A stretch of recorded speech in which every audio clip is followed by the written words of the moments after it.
Do you ever feel like more and more when you try to have an argument with somebody, it just goes to crap? Like, and I don't mean that you're not able to argue effectively. I mean, you give one of the best arguments you think you have. You present evidence. You present it in a clear, concise manner, irrefutable, that you have shown up with the receipts. You've used logic. You've used reason. You've used empiricism. And the person just looks back at you and says something like, well, of course you'd say that. You're a white person, or of course you'd say that, you're this, or of course you'd say that. And you're sitting here wondering to yourself, how am I even supposed to respond to this person? How do we go forward from here to having a good conversation, civil discourse, in order to determine whether or not there's any sort of common ground, when all of a sudden you find yourself debating with a person that doesn't believe there's any such thing as common ground? Well, if you've ever found yourself in that sort of situation and you've been frustrated by it, well, then this episode today is for you, because we're going to talk about some of the underlying philosophies which have made this kind of argumentation, this kind of frustration that we're all experiencing, so much more common than it has ever been before. And we're going to go through and we're going to explain how it's gained in power, what its effects have been, what its central premise is, and how you can effectively combat it. All of that and more coming up on this episode, powered by Good Ranchers. Thank you to everyone in our Circle community who helped us to choose this episode. I know people have been asking for it for a long time, but the team wanted to make sure we did it justice, so thank you so much for waiting. If you would like to help us drive the direction of this show in the future, I hope you'll go to the link in the description and join our Circle chat there, and we would love to have you. All right, as always, I'm your host, Nick Freitas, member of the Virginia House of Delegates, but other than that, a reasonably good guy. With us today, my beautiful bride, Tina, Queen of the Bees. Hello, everyone. We're going to be talking a little bit about neo-Marxism today, so she'll know exactly what we're talking about because she keeps bees, and they're all a bunch of neo-Marxists. Then we have our resident historian and political prognosticator, Christian. I'm looking forward to this. Oh, Christian is looking forward. Christian put a lot of work into this. I gotta say, Christian, that he has studied a lot up on this. He is loaded for bear today. So if you are a dedicated postmodernist, duck. And then of course we have our producer of producers, Nicholas Hamilton, the good Hamilton, the one that doesn't like central. I am going to learn a lot today. Okay, that's for certain. We'll see, because there will be a test. There will be a test. Wasn't expecting that, but okay. I mean, our very lives could depend on it, Hamilton. So I hope you care enough. I do care. All right, good. All right. So let's get right into this. All right.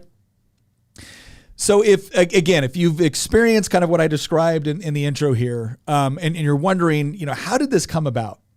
Because I think the general idea is that in the West, and this is something that used to be no matter where you were on the political spectrum, generally speaking, if you were talking to your neighbor who might vote for a different presidential candidate or vote for a different congressional candidate, you still felt that like both of you were operating within a system where when you argued about taxes or you argued about government programs or you argued about whether or not we should go to war somewhere, it was still based on this idea that we were going to use these notions of the laws of logic, right? The law of identity, the law of excluded middle, the law of non-contradiction. And even if you didn't understand the formal words for a lot of this, you still understood, the problem with using logical fallacies to argue. If you make a good debate and someone attacks you instead of your argument, we kind of know that's wrong, even if we don't spell it out as, oh, that's an ad hominem attack, right? We know that when we're talking about one thing and somebody kind of diverts the subject, okay, that's a red herring. And even if we don't call it that, we still know it's not an appropriate way to argue. We know that when somebody shows up with evidence and says, okay, here's the evidence that I'm going to use in order to prove a particular point, you either accept that evidence or you explain in a rational manner on why you don't think that evidence is as relevant. And maybe that's because you bring different evidence, which contradicts that evidence. But we all understand this was the process. And the reason why the process was so important is because it provides a peaceful way for people who might disagree but still want to live in peace with one another to be able to adjudicate differences, to be able to arrive at different conclusions, to maybe be able to arrive at the same conclusion, cooperate and work together in order to achieve something wonderful, or maybe to decide, you know what, we just don't agree. And so now we're just going to leave each other alone, because that's also what peaceful people do. But more and more, that's not what we're seeing. So I want to give some examples that we kind of talked about on things that we're seeing. And the first one does have to do with the examples of argumentation just being devolved into absurdity. And I will say I'm still happy to see that oftentimes I can sit down with someone that disagrees with me. We have some people that regularly come up on the channel here in the chat, and we have discussions and we disagree, and we're able to go back and forth because there's those general rules in play. But more and more, we're all realizing that that's not the case for a lot of the people we discuss. When I say, hey, I believe that the tax rate should be this much, and somebody responds with, well, of course you'd say that, you're a white heterosexual male. And you're left wondering, what does any of that have to do with the argument I just made? And their response is, oh, well, if you don't know, I don't have to explain it to you. How is that an argument? Well, that's just because you're a part of the oppressor class, and the systems that you're relying upon were built in order to give you an advantage over the oppressed.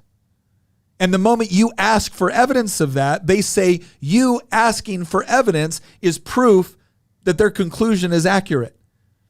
Right? It's this circular reasoning. But the moment you point out, well, now you're engaging in circular reasoning. What's the response then? Oh, so now you're relying upon these Western notions of logic, which have once again been set up by the oppressed to keep, by the oppressors to keep the oppressed down. That's one example. What was another one we talked about? Disintegration of identity in society. Yeah. So, most people, even if they're apolitical, know that something terrible has gone wrong within society in the last, 10, 20, 30 years. Think about, the epidemic of loneliness, the rise of depression, the rise of mental illnesses, the number of people that, feel shut off from the rest of the world. We're more interconnected than ever before because of our phones. Mm-hmm. But even though this has more computing power than, I was holding up my phone, by the way, for those that are just listening to us. Even though my phone has more computing power than, the computers that brought us to the moon in the 1960s, yeah, I have the sum of all human knowledge in my hand, and yet I feel more disconnected and alone and isolated from the world than ever before. So it's this weird paradox that even though you can speak to somebody literally in India or China in a matter of seconds, you feel more distant from your neighbor as a result. And social media has destroyed civil discourse. It's also completely destroyed the dating market. That's another component of this. So regardless of your age, regardless of your political affiliation, even many people on the center left also know that there's a huge problem within society. It was the Connecticut Senator Chris Murphy that he was mocked for doing this, in some ways rightfully so. He came out a couple of weeks ago and said, we need a federal program to address the epidemic of loneliness in this country. Well, and that actually speaks to... Everybody knows there's a problem. Yeah, everybody, regardless of where you fall on the political spectrum, people understand that there's a problem. The question is what is actually the root cause of it? And again, for someone like Senator Murphy, it was like, well, it's because we don't have a government program. If we had a government program, we'd cure loneliness.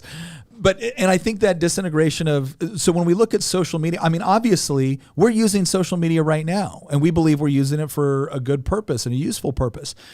So I always look at it as social media, like so many other things. These are tools. They are not in and of themselves moral or immoral. They're tools, and they can be used for moral or immoral purposes. They can also allow people to escape the sort of like interpersonal communications that would be considered more traditional, if now they feel that they can actually get at least a facsimile of that through the internet. Or even through AI generated conversation and AI generated companions and girlfriends. And I think part of this comes with, you can look at it and say, okay, did this help disintegrate society? And you could say, well, it provided an alternative for people that already wanted to separate themselves. It's worth noting that the internet and social media is just one component of many that have led to the disintegration of society. But the point is that one of the consequences of this topic that we're bringing up today has been the disintegration of society. It is not that the invention of the internet meant that, we're now, completely isolated from one another. That I think has contributed to it tremendously so, but it's one component of a larger collection of factors that have driven this social catastrophe that almost everybody recognizes that we're in right now. Mm-hmm. And ultimately, here's where I think this all comes together. ultimately, it's not just the problem with political questions. It's not just the inability to engage with your neighbor when you're disagreeing on a political subject. It's not your inability to just, live and let live. That's not even allowed anymore. And it's not even that society is falling apart at the seams and disintegrating, and the traditional, social norms that have kept things running for thousands of years aren't working anymore. What it is if you piece it all together, ultimately, it's been the deconstruction of meaning.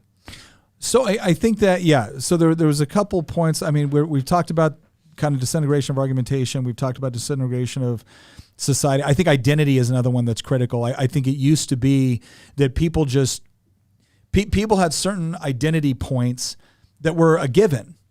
Some of those were rooted in faith. Some of those were rooted in your family. Some of those were rooted in, okay, I'm a man or I'm a woman. I'm an American, right? I'm a Virginian, right? Like these were things that were parts of your identity. And then other components of it would be things like based off of your skills or abilities or hobbies or profession or things like that.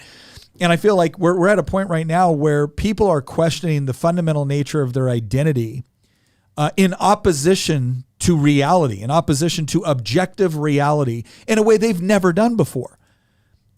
Because even when, and the trans community is kind of a perfect example of this, where it's something where it used to be that someone would say, yeah, I'm a man, but I feel, I identify with these feminine traits. I wear these clothes and so on. But nobody in society thought, oh, therefore that makes you a woman in the most complete sense. But now the argument is, no, it does. And you better believe it. And if you don't believe it, you're a bigot. You're an oppressor. And that goes into, I think, part of this larger search for meaning and purpose. Because if I'm now confused about the fundamental nature of my identity, and at the same time and again, if you have, all society is a collection of individuals living within close proximity to one another that generally agree on certain rules, cultural norms, and standards whereby they can cooperate and peacefully coexist with one another. Well, if you start to break down the individual, the identity of the individual, well, of course you're going to get a disintegration of society. And then you start to ask some real questions about meaning and purpose. And for me, it's amazing to me that if going back when I was in, elementary school or middle school or high school or whatever it was, the things that would have given you meaning and purpose, what would they have been? Well, again, it would have been things like my faith. It would have been things like my family. It would have been things like maybe patriotism or a sense of belonging with respect to my country. And then a lot of us were talking about what were we going to do after high school. And it was this whole idea of we have an opportunity to, direct. We have more choices over what our life can be than essentially any other people throughout the course of human history, right? That was our mindset. And so now we're going to go do things that provide meaning and purpose. How do they provide meaning and purpose? Well, at a very basic level, it's going to allow me to provide for myself. And then hopefully it's going to allow me to provide for a family.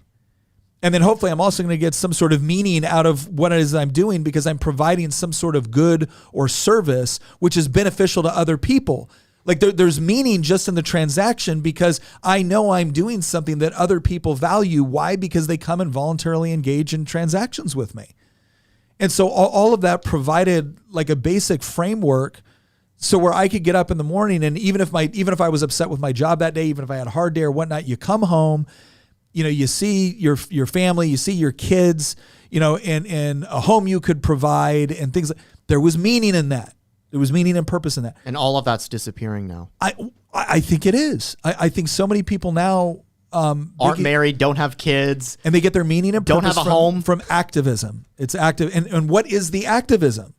Well, it's to overthrow this horrible, oppressive, patriarchal system and replace it with what? And that's even a question. I don't actually think that it is a question, though. It is a question in one sense, but I think the question has a pretty straightforward answer. And the straightforward answer is what the postmodernists want to do is tear down the old order and just replace it with one where they're in charge. It literally is so simple that we kind of miss how simple it is. We miss what the answer is. The answer is extremely straightforward. The objective is power. That's what it is. Okay, so I don't necessarily disagree with that, but in order to be, I'm going to try to. What was the question you were going to ask? I'm going to try to be as fair as possible. Do you really think? I don't think they would be happy if all of the cultural institutions and systems stayed in place. It's just that they were the CEOs and the president and the representatives and the police chiefs. You're missing. I believe that you're missing the order in which these things need to take place. They would not be happy because they wouldn't be able to take power if all these institutions were still in place. They have to be torn down in order for them to achieve power. This is like saying, do we think that Lenin would have been happy or Stalin would have been happy with all the institutions of the Tsar still being in place? Lenin would have never taken power if the institutions of the Tsar were still in place. I agree with that, but what that leads my question. Okay, but see, that's what I'm asking, is that if you're going to, if the only way that you can actually achieve the sort of power that you want over society, and look, they're not hiding the ball here. Ibram X. Kendi went so far as to say you can't be anti-racist without being anti-capitalist. He believed that we needed this external department of anti-racism, which would not be elected and which would have complete legislative authority to overrule any local, state, or federal law which wasn't sufficiently anti-racist. I mean, you think about that. That's a form of authoritarianism. So that's what I mean. I agree with you that they want to overturn a lot of this. I think this is the whole, Gramsci march through the institutions for the purpose of either subverting, taking over, destroying, or supplanting. The question is, and I don't think this is a question they have a ready answer for, is, okay, what do you want to supplant it with? I think the neo-Marxists know that, well, we're going to supplant it with the dictatorship of the proletariat, of course. We'll all own everything in common, and we will make these all decisions through democratic, processes. And it's like, yeah, okay. But that's the part that I think is that I don't know what it looks like. So this is actually where, at some point, maybe in the future, we'll actually do an episode on this, not anytime soon, because it would require a lot of research. But this is where a lot of the neo-reactionaries, I think, actually have a point.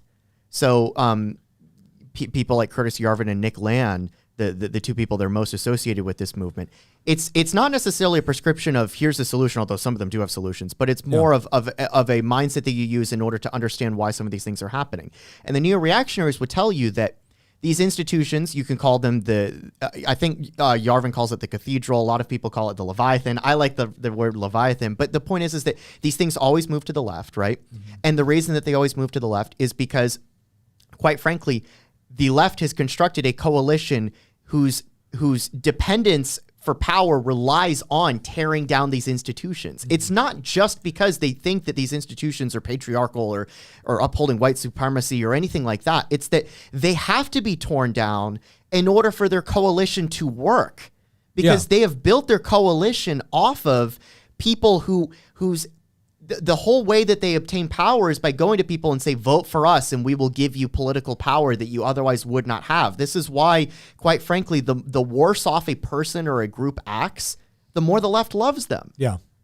No, I agree with that. And we've talked a little bit about how this is not a, again, it's not an idea that as if everyone that is participating in this is privy to what the grand strategy is. But when you look at Gramsci, when you look at the things that he wrote about, and when you look at, one of the biggest breaks between traditional Marxism and kind of the neo-Marxism associated with critical theory and postmodernism, which is what we're going to get into today, it was this idea that the original concept behind Marxism was everybody Marx believed that everyone was ultimately categorized or identified by their economic class. And so in a system, and so the theory is that actually a system would have to evolve to capitalism, and then from capitalism, it would evolve to socialism, because capitalism would inevitably fail, and it would fail the workers, and workers would be working for free, and and what we found is actually just the opposite. Where it actually worked was in more of a feudal Russia. It worked the same place in China, which was economically devastated, and it failed to take on in any sort of significant way in a capitalist economy. And the primary reason is because capitalist economies have the best track record in history for the upward economic mobility of workers. And socialists will sit there and just scoff at this, like, okay, show me an alternative. Show me an alternative system that has been better for workers. Because last time I checked, there aren't a whole lot of laborers in southern Florida getting onto rafts trying to make it to the socialist utopia of Cuba. Right? There weren't a lot of laborers in West Germany desperately trying to get into East Germany. Right? That just wasn't the case. The opposite has always been true. And so if you're comparing it to some sort of utopia that doesn't exist and has never existed, okay, great. Fair critique. But if you're comparing it to, I don't know, reality, well, then this is the reality that has actually produced the best results for workers, for laborers, for anybody seeking an opportunity to be able to increase their economic status or power, regardless of, say, their birth or their race or their sex. But in a situation like Tsarist Russia, where you were absolutely prevented from being able to rise above your station, Marxism was relatively successful. So what they found is that, and this is what Gramsci essentially was talking about in Italy in the 30s, was this isn't working because actually the laborer's condition is a whole lot better in these situations than it is in these ones. And so they're not convinced. And not to mention the fact that they're actually in a culture right now. And this is one of the things that National Socialists like Mussolini also recognized, is that a factory worker in Rome, Italy, had far more in common with the owner of that factory than he did with a worker of similar status in Beijing, China. Right, the worker in the factory in Rome still went to the same church, still went to they spoke the same language, they had similar things, they rooted for the same sports teams, right? There was multiple points of cultural connection there. And so Gramsci was like, yes, and that's why we have to completely upend that and supplant it with something else. And what they found, what the postmodernists found, what the critical theorists found, what the race critical theory found, what the queer theory people found, is that if you try to go economics, you're never going to beat free market capitalism. But if you challenge identity, if you challenge race, well, now you can do two things. One, you can find justifiable points within history where you can point at those same countries and say, look at the evil things they did. Now, in order to do this from an intellectually honest standpoint, you would have to bring up the fact that these are global phenomenons, not Western phenomenons or capitalist phenomenons, but they don't do that, right? They make it out like, no, this is a unique feature of this system. And now you are not going to be identified as an individual. You're not going to be identified by your ability to, right? No. You're identified as part of a group. And the question is, and this is what we're going to move into with the discussion of postmodernism, is how did we get there? But the most important question you need to ask right now is, how are you going to get steak on your table? That was great. How are you going to get steak on your table? I'll tell you how you're going to get it. You're going to get it through good old free market capitalism. And Good Ranchers is here for you because they're going to make sure that not only are you getting quality steak, poultry, and seafood, but it's going to be delivered to your door because, gosh dang it, that's what we demand in a first world capitalist country, right? That's the sort of power we can command within the marketplace.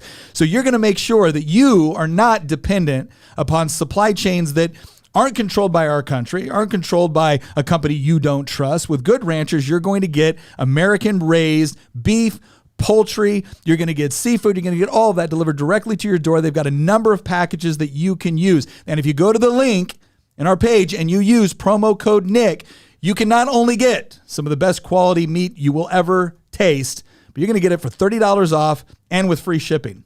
That's right. Why? Because America. That's why. All right. That was such a great ad segue. I was wondering how he was going to do it. I was over here going, you know what socialists don't have? Me. I was waiting for Nick to be like, yeah, and you know, when the socialists took over, what they found out was that they had shortages of everything, and you know, one of the biggest things they had shortage of was meat. I was waiting for you to say that, but no, that was a great ad segue. I think people are laughing in the chat too. You've done such a great job. No, we love Good Ranchers for coming on. So I will say this. You just kind of hit the nail on the head there in terms of identifying the problems with the old school of Marxism, right? And this is where Gramsci came along and he concluded that, well, you don't need classical Leninism. You need an identity-based Leninism. And that in many ways, he kind of sowed the seeds for what became the postmodernist movement.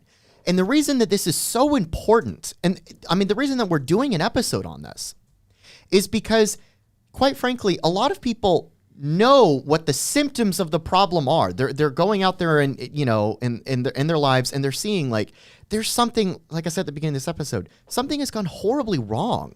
Something has gone wrong with society. I see it, but I don't know what the cause of this problem is. We either hate each other, or we're not speaking to each other, or we're all depressed. Everybody has a mental illness. You know, divorce rates are through the roof. The family structure is completely collapsed. People can't afford houses. Everybody has lost sense of meaning and purpose in this world. Religion has been largely abandoned by the younger generations. I would argue that they haven't abandoned religion. They've turned this into their religion. Sure, but the point is I think that's a fair point. Traditional their real religion with traditional forms of finding meaning. Right. People that Peterson talks about, or that the Gospels talk about, those have fallen by the wayside, but that hasn't meant that the yearning for meaning has disappeared. What that has meant is that people have now tried to latch on to new forms of meaning. But the problem is that, like I said, people have realized that something has gone horribly wrong, right? And yet they don't know what has actually created the problem. This has created the problem. Postmodernism is ultimately the reason that we are in this clown world that we're living in right now. Roll credits, right? No, but the reason that I bring that up is because a lot of people don't know what postmodernism is. That's why we're doing this episode. It was so requested in our circle group because a lot of people who have studied philosophy intrinsically know that this is part of the problem, but they don't really know where this fits into the puzzle. Tell us what it is, Christian. So, well, let's look at the deconstruction of meaning. That's the best way that I can describe it. I think that's a good way. The other thing too, when we talk about postmodernism, obviously when we say post, we're talking about coming after. So what is modernism? Well, modernism was largely, and can we just say this right off the bat? When we talk about modernism, postmodernism, there's all kinds of categories of like art, architecture, cultural. When we're talking about the larger philosophical ideas, though, modernism was kind of rooted around this idea of like truth, knowledge, reason, progress. So to give you an idea, I'll read some of this off. Truth, there are truths that are absolute, independent of any individual mind, and therefore universal, right? So universal truths. Knowledge, it is possible to gain objective knowledge of at least some of these truths, right?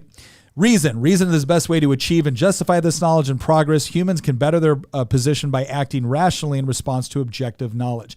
These are kind of like four pillars that were generally associated with modernism or different philosophies coming out of the Enlightenment period, all of that. So postmodernism is by definition, in many respects, a rejection of this. Now, here's what that means. And I'm gonna go off some of like I'm gonna list off kind of the 8 tenets of postmodernism, right? So there's no objective reality. Oh man, we're off to a great start, right? There is no scientific or historical truth, and by that they mean objective truth. Science and technology and even reason and logic are not vehicles of human progress, but suspect instruments of established power. Reason and logic are not universally valid. There is no such thing as human nature. Human behavior and psychology are socially determined or constructed. Language does not refer to a reality outside itself. This is also part of like deconstructionism. We'll get into this in a minute because interestingly enough, there's a linchpin in here that if you understand it is really problematic for postmodernists. 7, there is no certain knowledge and there's no general theory of the natural or social world can be valid or true. All are illegitimate meta-narratives. So that was one of the things. Now here's something that, you know what it is? It's a philosophical equivalent of solipsism. That's what postmodernism is.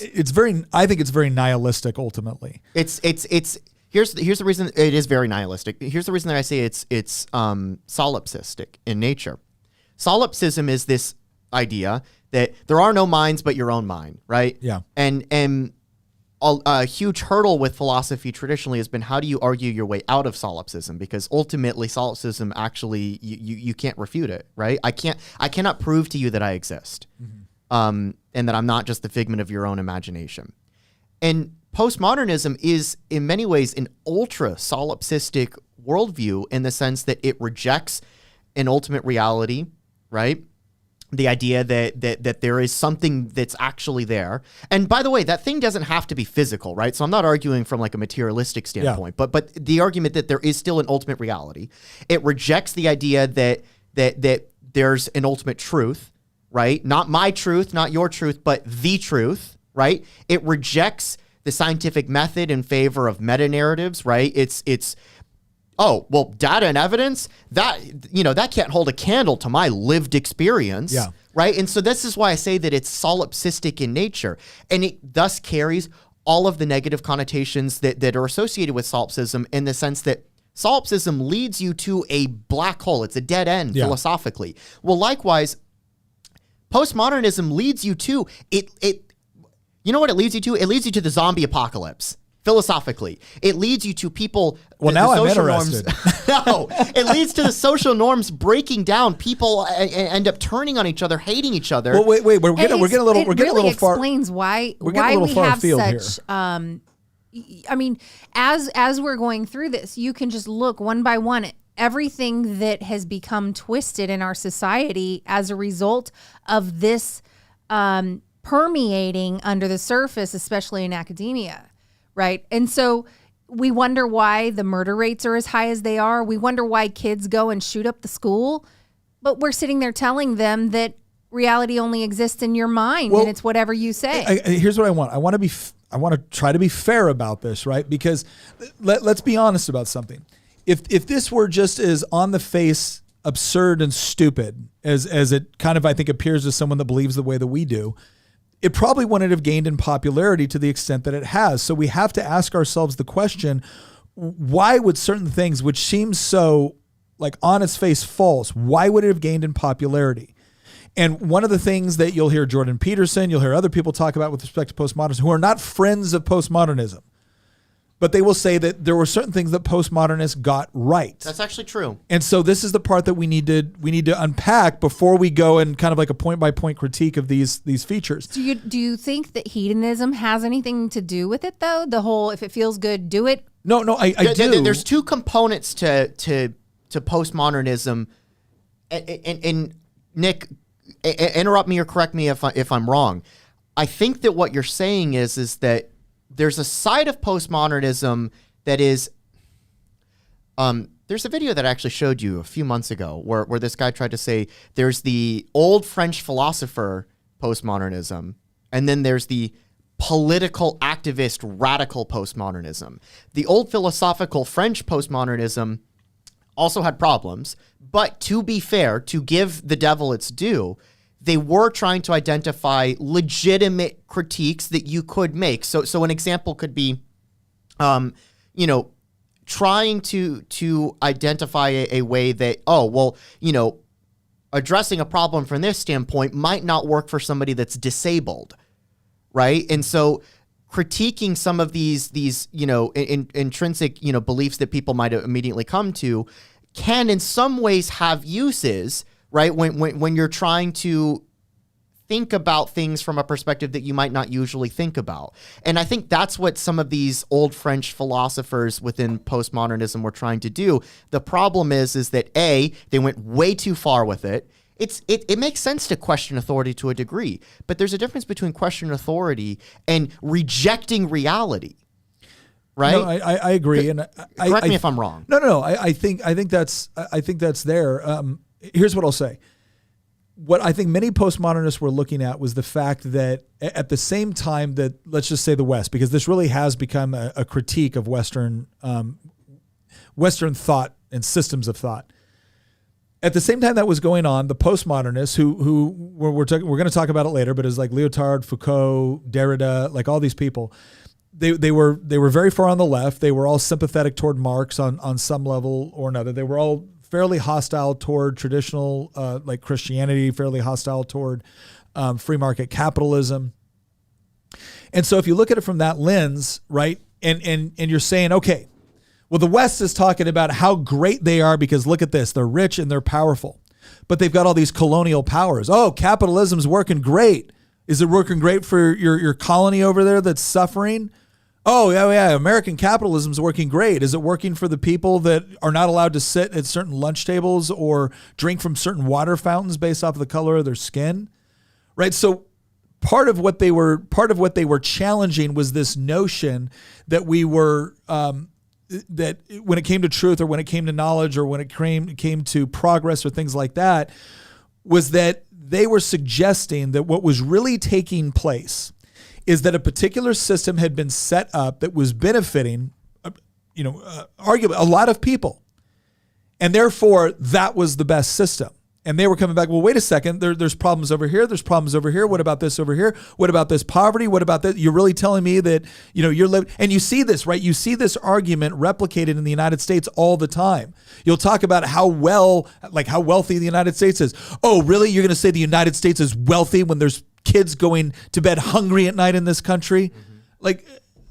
Again, it's one of those things where it's like, okay, well, wait a second, two things can be true at once. But what I think they did, the line that they crossed was, rather than taking something as a fair critique and wondering like, okay, do you believe that because it's advantageous to you, or do you believe it because it's true? Because after all, there's an infinite amount of possible interpretations of a particular piece of data. And now that's not wrong. There is. You can theoretically have an infinite amount of interpretations on why something happened. That doesn't mean that all interpretations are equal. That doesn't mean that all interpretations are actually going to get you the closest to the reality of what actually happened. But their statement was essentially that since we're not God, and since you can't possibly know what is absolutely 100%, the complete comprehensive truth of a particular situation, since you are by necessity motivated by the institutions, by your own experiences, by culture in general, what you call as truth is merely your perception of it based off of your own experiences. Well, again, it is a fair critique to say that, yes, we are all limited on some level by our own knowledge, experiences, and how we interpret reality. That doesn't mean we can't come to really good conclusions about things that work and things that don't.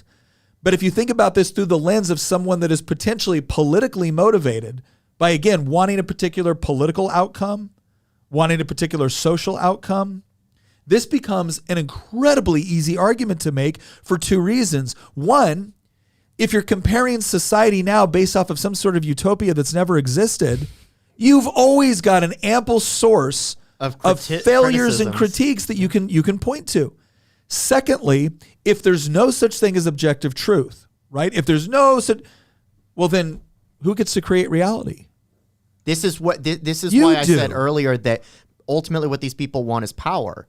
It's a pursuit of power. And when you brought up, well, I don't, and it's a fair point, right? When you brought up, well, I don't think that some of these people would have just been comfortable being the CEO, right, of the corporation. They want to tear down the corporation, right? Or I don't think that these people would have, would be comfortable ruling a federal republic of 50 co-equal states, right? Mm-hmm. They want to fundamentally change the political, social, cultural, economic structures of this country, of the West in general, of the world. And the reason why is because they think that these social, political, cultural, economic, societal institutions are inherently bad for all of the reasons that we've just talked about. I concede that point, and you're totally right. But in order to obtain power in the first place, these things, it's almost like it's a convenience that, yes, we want to tear down these things. And I'm convinced that they want to tear down these things because they genuinely want to tear them down, not just because it also facilitates their acquisition of power. But it is a fact that by tearing down these things, they're able to obtain power as well. The problem that it's a mutually harmonious process on both sides. The problem is the postmodernism is only useful for tearing something down. I don't think it's useful for building anything. It can ask questions. It can never provide answers. In fact, by definition, it cannot provide answers. Because the moment it does, it's engaging. Well, and okay, now, so let's go through these 8 steps right here. Because again, and we got this off of the Encyclopedia Britannica with respect to what is postmodernism. But what you're going to see is when you go and you look at other things, you're going to find a great deal of similarity. There's going to be some people put more emphasis on one thing, or maybe don't agree with this, or agree with this over here. But among the kind of the wide swath that is postmodernism, you find these 8 tenets existing. So the first one is there is no objective reality. Like I love that one. I love that. I like. That's why I said we're off to a great start. So when you think about that there is no objective reality, then my question is that okay? Then how do I know I'm reading this? How do I know that anything this postmodernist has just told me actually even exists? Like how do I know? This is why it's self-defeating from point one. Yeah, this is if you really believe them, you'll just stop reading. I mean, if you really believe what they're saying, or if they really believe what they're saying, they won't even make an argument for it. So I was in an English class when I was in college. And again, I went through college in my 30s. I cannot believe that this is actually like when I saw the 8 points. I can't believe they left it up here. I was waiting for somebody like Brian Betts, somebody on the left in the chat to be like, Nick, you're lying. You just made up all these points yourself. Listen. We got these. Well, listen, I'm going to say this right now. Like, I actually think I'm really glad Brian comes on and watches, and I'm glad he engages, because I don't think Brian, I think, is on the left. I don't think he's a postmodernist, which means we can have conversations back and forth, and we can evaluate things based off of evidence and logic, and I really appreciate that. But so here's my point is that it's yeah, I can't believe they're still saying this is what it is so loudly. Like, I'm waiting for the Wikipedia page to change and be like, postmodernism means anti-racism, and if you disagree with postmodernism, you're a horrible or even better, racist. a few more years down the road, they're going to say postmodernism is a term that the far right throws out in order. Yeah, that's exactly what they're going to do. So let's look at this. So the no objective reality actually creates a real problem for anybody that's trying to put forward not just an idea for how society should exist, but it actually creates a problem from the get-go. The moment you say there's no objective reality, it's like, okay, well, I'm gone. Like, I'm going to leave now, because what's the point of staying if none of this is objective reality? The second thing is there's no scientific or historical truth or objective truth. Now, I already heard somebody say it in the comments. We're going to say it again just to make sure everyone understands. The moment someone says there's no such thing as objective truth, the question you need to ask them is that statement true? Mm-hmm. Because there's only three answers they can give you. They can say, yes, it is. And if they say, yes, it is, then it isn't, because the statement is there's no objective truth. If they say, or if you say, is that true? And they say, no, it is not true. Well, then you don't have to believe it. So either yes or no. Here's the funny part, right? They say yes, they say no. Either way, it's a self-defeating statement. So you don't need to come up with a bunch of examples. You just need to ask them that question. Is that a true statement? Because no matter how they answer, it can be. But what if they say, I don't know? Guess what your question is to them then? Is it true that you don't know? Because once again, you've got them back to a yes or no question. If they say, I don't know again, it's like, is it true that you just said that? Another thing I like to do when somebody says that there's no such thing as objective truth is I'll look back at them and I'll say, oh, so what you're saying is that there is such thing as objective truth. And the moment they contradict me, I'm like, why would you contradict me? If you don't have a problem with contradictions, why do you insist on correcting my impression of what you just said? Shouldn't it be equally valid based off of my lived experience? Right? The problem with this is that it never works. It's one of those things where when they say it, it's so off the wall within a classroom, you kind of look at it and be like, well, I guess that's true because we had different perspectives. And then, but the moment you try to actually operate, the moment you try to live that way, it immediately falls apart because you have to live. Hence the zombie apocalypse. As if things are true. But to Tina's point, we'll kind of jump down to this. Number 6, language does not refer to a reality outside of itself. When I was sitting in that English class, we were reading I can't remember what the book was, but it was an excerpt, and it was someone who was a deconstructionist. They were talking about how all written language is essentially an attempt by somebody else to control the way that you think about something. And so the language doesn't have any sort of objective meaning outside of itself. It's completely up to the person reading it to interpret it.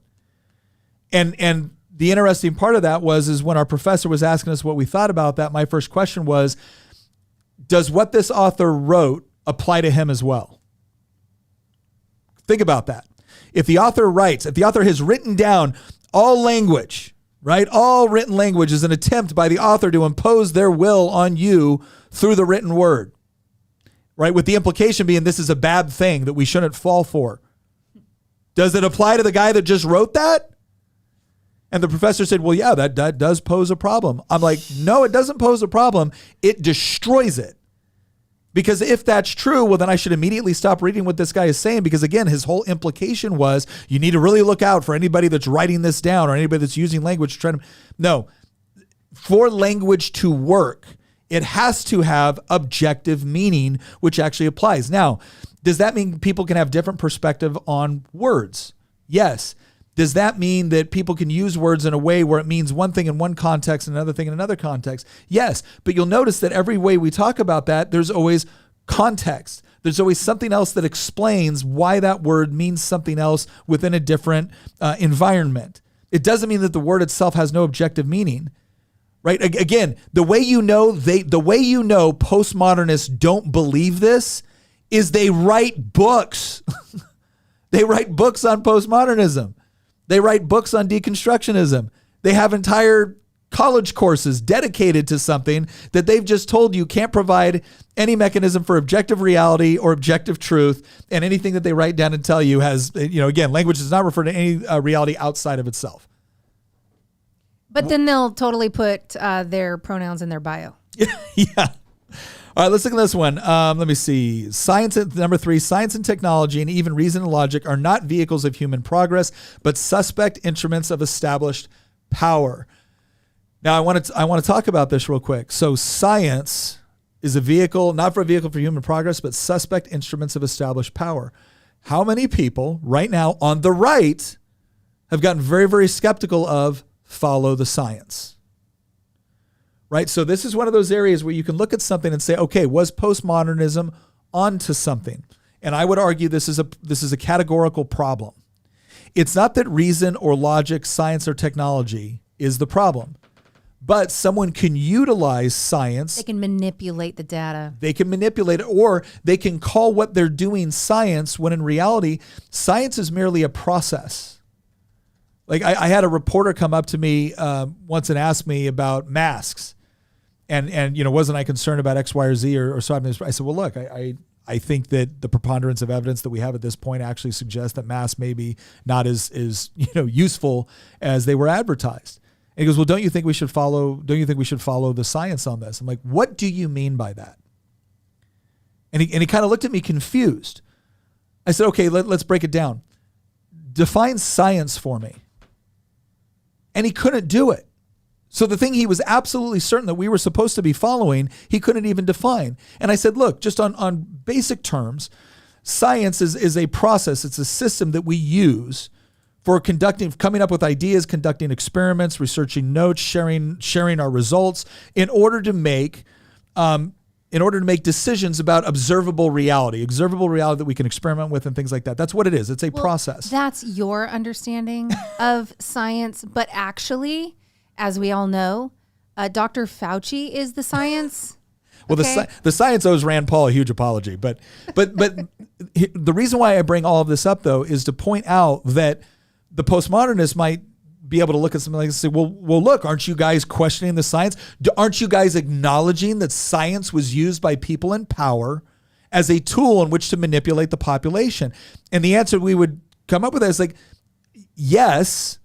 But that doesn't mean that science as an institution or science as a process or science as a system is the problem or somehow incapable of allowing us to arrive at truth. What we're acknowledging is that science, like technology, like reason, like logic, can also be manipulated or misused in such a way as to achieve an objective which is not in line with what the objectives of these things are supposed to be. This is why I say that the goal is power, because the same people that will say, follow the science, trust the science, right, will reject science at a heartbeat if the science contradicts their political worldview. So an example is that throughout COVID, science was used as a term that was weaponized against anybody that had any objections to anything the state was trying to impose on them. Yeah. But then the second that the science comes along and suggests, oh, there's real biological differences between men and women, and by allowing biological men to compete in women's sports,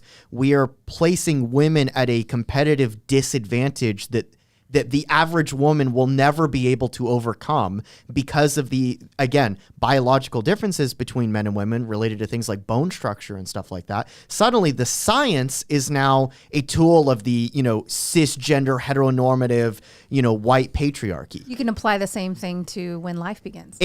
I mean, think about, and it's not just with the science, it also gets into the language thing. I remember yesterday reading a story from the New York Times talking about this chant that the Economic Freedom Fighters, a communist political party in South Africa, uses in their rallies about kill the Boer. Literally, kill the Boer is there was a video that somebody took, and it's like made the rounds on Twitter of them chanting this. And the New York Times comes out and says, "Oh, well, you're missing all the nuance here. This is an old, anti-apartheid song. You're totally missing the nuance. Oh, so when they're saying kill the white settler, kill the Boer, that's nuance. But the second that somebody posts a Pepe meme, oh, they're a closet neo-Nazi how fascist. about try that in a small town? Yeah. Oh, you're a white nationalist. Oh, this is a dog whistle. This is dog whistle. And so on again, it depends on what enables me to achieve political power. There is no standard. In fact, there's not supposed to be a standard. That's the whole point of postmodernism. Standards are the problem. And so except of course for the postmodernist standard. No. Even then, there's no standard. The standard, here's what the standard is. The standard is what enables me to achieve obtaining political power. No, but the point the point that I'm making, though, is that for postmodernism to actually say this is what we believe about reality, you're actually creating a standard for what you believe about reality. You're creating a standard by which I can distinguish between that which is postmodernist thought and that which is not postmodernist thought. Like, that's one of the biggest problems that they run into. I heard one person say it's like a universal solvent. Where do you store it? Right? All right. Yeah. Question right here from Lego Spartan. If people these days can't agree on what is true of communication and education without dissolving into madness, we don't. We don't. That's why I said zombie apocalypse. This is one of the things that's really important to remember about this. This is why when you look at a lot of this philosophy, again, whenever you see a philosophy that is great at critiquing but totally useless with respect to building, you know you have a problem. Because what they will constantly point to is this idea of utopianism. If there's anything wrong with the current system, well, then therefore the current system is somehow irreparably corrupt and must be overturned. And so, to your point, that's where this gets dangerous. And that's the thing that's one of the things that I point out to people. Let me share you a quick story on how I dealt with this with one woman I was talking to. I call this my plane story. So I was coming back on a plane from Texas, and the thing is when I get on a plane, that's usually my time to rest, because it's just an opportunity to be able to rest and kind of disconnect. But God in his infinite wisdom always sits me next to somebody that really wants to talk politics with me or something like that. So I'm sitting next to this woman, very, very nice woman, college professor, and we strike up a conversation. And once we get through the immediate pleasantries, she asked me, who are you voting for in the primary? And I was like, oh, great. We've got 3 more hours on this plane ride together. We've only been on it 30 minutes. This could be a really interesting ride. And this was the Trump primary in 2016. And I think we were talking about various things. I was talking about how I liked Rand Paul. And it was funny. She goes, oh, I don't like Rand Paul. He's against civil liberties. And I was like, are we talking about the same Rand Paul? It's actually kind of one of the things he's known for. But we started talking about issues. She was a big Bernie Sanders fan. And again, dual PhD, college professor, the whole deal. We're talking. And finally, at some point in the conversation, I looked and I said, can I ask you a question? She goes, yeah. I said, one of the things I've noticed in the conversation that we've just had is that you and I actually agree on a lot of the problems. We're looking at poverty, we're looking at violence, we're looking at sickness, we're looking at mental health, we're looking at everything. And we all agree these are problems. These are things we want addressed. I said, and we both seem to agree on what we want the eventual outcome to be, which is that people are happy, healthy, prosperous, and free. So we agree on the problems. We seem to agree on what the end state or the objective is. I mean, would you agree with that? She goes, yeah, that sounds about right. I said, so really all this is a question of how we get there. I said, so here's what I want to know. Let's use the example of when the dams broke in Louisiana and everything flooded. Now, in my worldview, I look at something like that and I'm like, that is horrible. We have all these people that are suffering. They're now homeless. They're hurt. They could die if we don't get enough support down there. And so I look at this from the perspective of, I want to help, and maybe that's sending money. Maybe that's actually going down there and volunteering. Maybe that's donating to an organization that's doing things that I support. And maybe I come to you and I say, hey, you see all of this that's going on. I said, would you like to help? And maybe you say, yes, absolutely. Where do I cut a check? Or yes, I want to get on the bus. Let's go down there and do it. Or maybe you say no, because for whatever reason. I said, but either way, you leave that conversation in peace. We leave in peace. I said, you see the same problem. You say to yourself, oh my gosh, Nick, we need more government programs. We need more government support. I'm going to raise your taxes. What happens if I say no? See, because we've already established I'm willing to help. We've already established I want to help. We may have already established that I'm already helping. But because I don't want to help the way you think I should help, you'll punish me. You will deprive me of liberty. You'll deprive me of property. If I resist hard enough, you'll deprive me of life. Now, here's what I want you to explain. How do you square that with the idea that you're the tolerant person in this conversation and I'm not?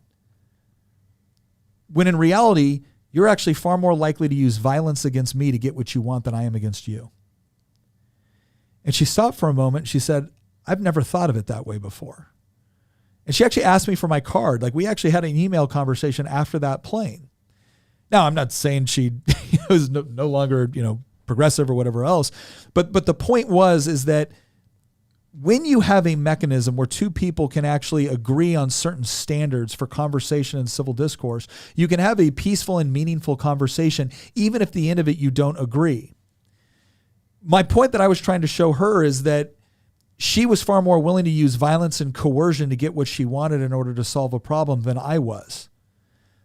But once you take away the mechanism where we can actually have an agreed upon platform to share our ideas when we talk about these things, all you have left over is violence. That's all that remains. Because if there is no basic standard for truth or reason or any of these things, well, then the way you adjudicate differences is by imposing your will on other people.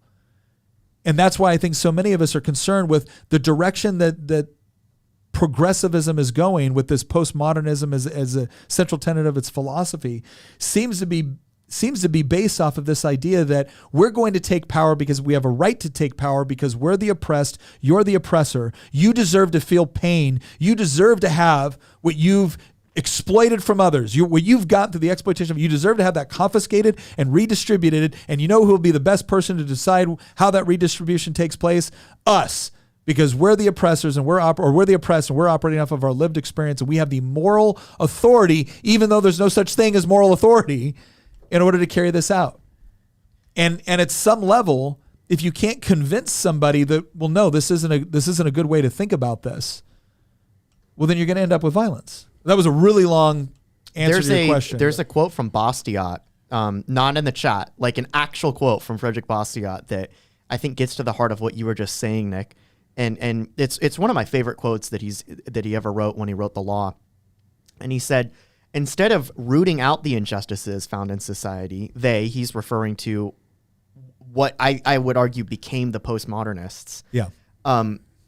They established a system of reprisals against other classes. Replace classes with the oppressors, the people that are labeled that. They do not abolish legal plunder. This objective would demand more enlightenment than they possess. Instead, they emulate their evil predecessors by participating in this legal plunder, even though it is against their own interests. It is as if it were necessary, before a reign of justice appears, for everyone to suffer a cruel retribution, some for their evilness, and some for their lack of understanding. And ultimately, this is why I say that it's a pursuit of power, because for a lot of these people, here's what it is. Postmodernism applies to... Maybe I'll sound controversial when I say this, but if you hear me out, you'll get where I'm coming from. Postmodernism is most popular with a coalition of losers. Oh, okay. With the people who in any there's Christian with the delicate touch. I mean, hey, Tina was talking about lizard people last episode, so here's what I mean by that. The topic warranted it. There is.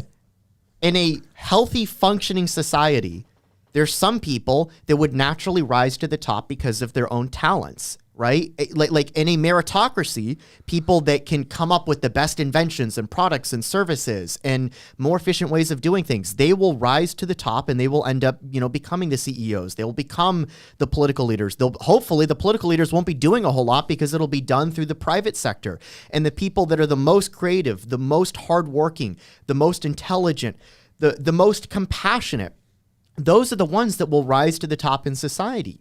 But in a postmodernist system where we say that, well, no, meritocracy is ultimately just code word for cisgender, heteronormative, white supremacist patriarchy. Well, who does that appeal to intrinsically? It actually does not appeal, despite the phrasing. It does not actually appeal to women or racial minorities because guess what? There's competent women and racial minorities out there as well. What it appeals to ultimately, despite the language, is not actually people based on their gender or their sex. What they're appealing to is people within those categories that are not succeeding. They're not appealing to, let's put it like this, postmodernism doesn't appeal to Tina. Because Tina doesn't need self-validation from an identity-based movement that says you're oppressed because she's a woman, right? And so what I'm trying to say is that postmodernism does appeal to the losers in society. It doesn't appeal to women. It appeals to losers. It doesn't appeal to racial minorities. It appeals to losers, because guess what? Thomas Sowell ain't a loser. He's not. The guy's far more intelligent than I am, and guess what? He's not white. We've already established what Thomas Sowell Right? is. Thomas Sowell is a national treasure that's And not allowed to die. Quick So there you have it. Christian says that postmodernism is for losers. It is. It's an ideology How do you that even argue with appeals that? to losers in society and then tells them, Okay, give us political power and you won't be a loser. You will have let's- status. Let's try to break this down in a less pejorative nature. All right. No, let's just skip to what Hamilton Okay. Yeah. has to We say. got a question here. Okay. Quick reminder for everyone, if you do have a question, please start your comment with question so that we can quickly identify it and not miss it. The chat is quite lively today. But we have a question from Intensive Care Bear on the MTA channel. I know all of our audio listeners are probably like, where are all these names coming from? Join the live stream and you'll know. She says, if the goal is power, why do they need to deny truth? There are a multitude of philosophies that seek power that do not deny reality. No, that's a great question. And obviously you're absolutely right. You don't need to deny truth in order to achieve power. In fact, I would argue that it's ultimately a horrible way to do it. But if we look kind of the Gramsci way of looking at society, it's not that they've ultimately given up on truth. They obviously believe it is true that postmodernism explains, things about reality. They obviously believe it is true that they should be the ones in power. They believe it is true that there are oppressors. So they don't deny it with respect to how they actually live and behave and act. They selectively deny it through the course of argumentation when it suits their purposes. I can't tell you how many times I've been in an argument with someone when they think facts, evidence, and logic are on their side, baby, they bring it. Right. And then when it gets destroyed, all of a sudden I'm a white, male, patriarchal, sexist. So it's not that they have fundamentally denied truth. They selectively deny it when it actually suits their needs. And then they pick it up the moment they think it is actually beneficial to Which them is again. wildly dishonest. Because and- it's impossible to live. It is impossible to live if you believe that there's no such thing as objective truth. There's another question from someone on the MTA channel, and I'd like to summarize the question and ask it a little bit more broadly. But have you seen any postmodernist ideologies or philosophies play out in marriage nowadays? Well, I think one of not the things in our marriage. I think one of the things that's important to understand is twofold here. One, postmodernism has I think greatly influenced the way younger people think about the institution of marriage, because the way we think about the institution of marriage is based off of not only biblical theology, but also, what we could call traditions associated with that.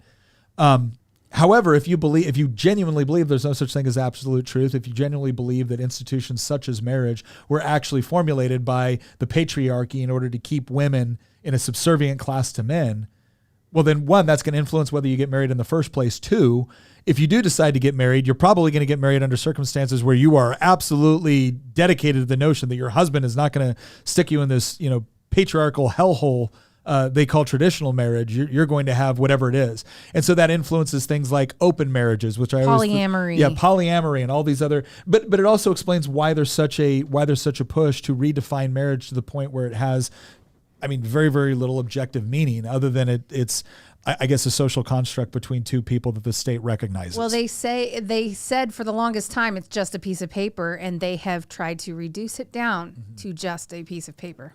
Yeah. Real quick, I want to get to one here. Jim Ross, thank you very much for the donation. He said, Nick, I find your thought process fascinating and unusual. You have an ability to be in a perspective on all topics. This is unusual. Most people, and even rare in one involved in politics, these conversations fascinate. Jim, thank you very much. I really appreciate you watching, commenting, and donating. Again, we're trying to do this. And again, there will be times where I'll go back and I'll watch something we did and I'll be frustrated that, okay, I wasn't really as fair as I could be. We've actually had people within our community chat. This was probably, I think, a couple months ago. Someone said, guys, you need to get back to giving an honest representation of the arguments you're critiquing. And we really took that to heart.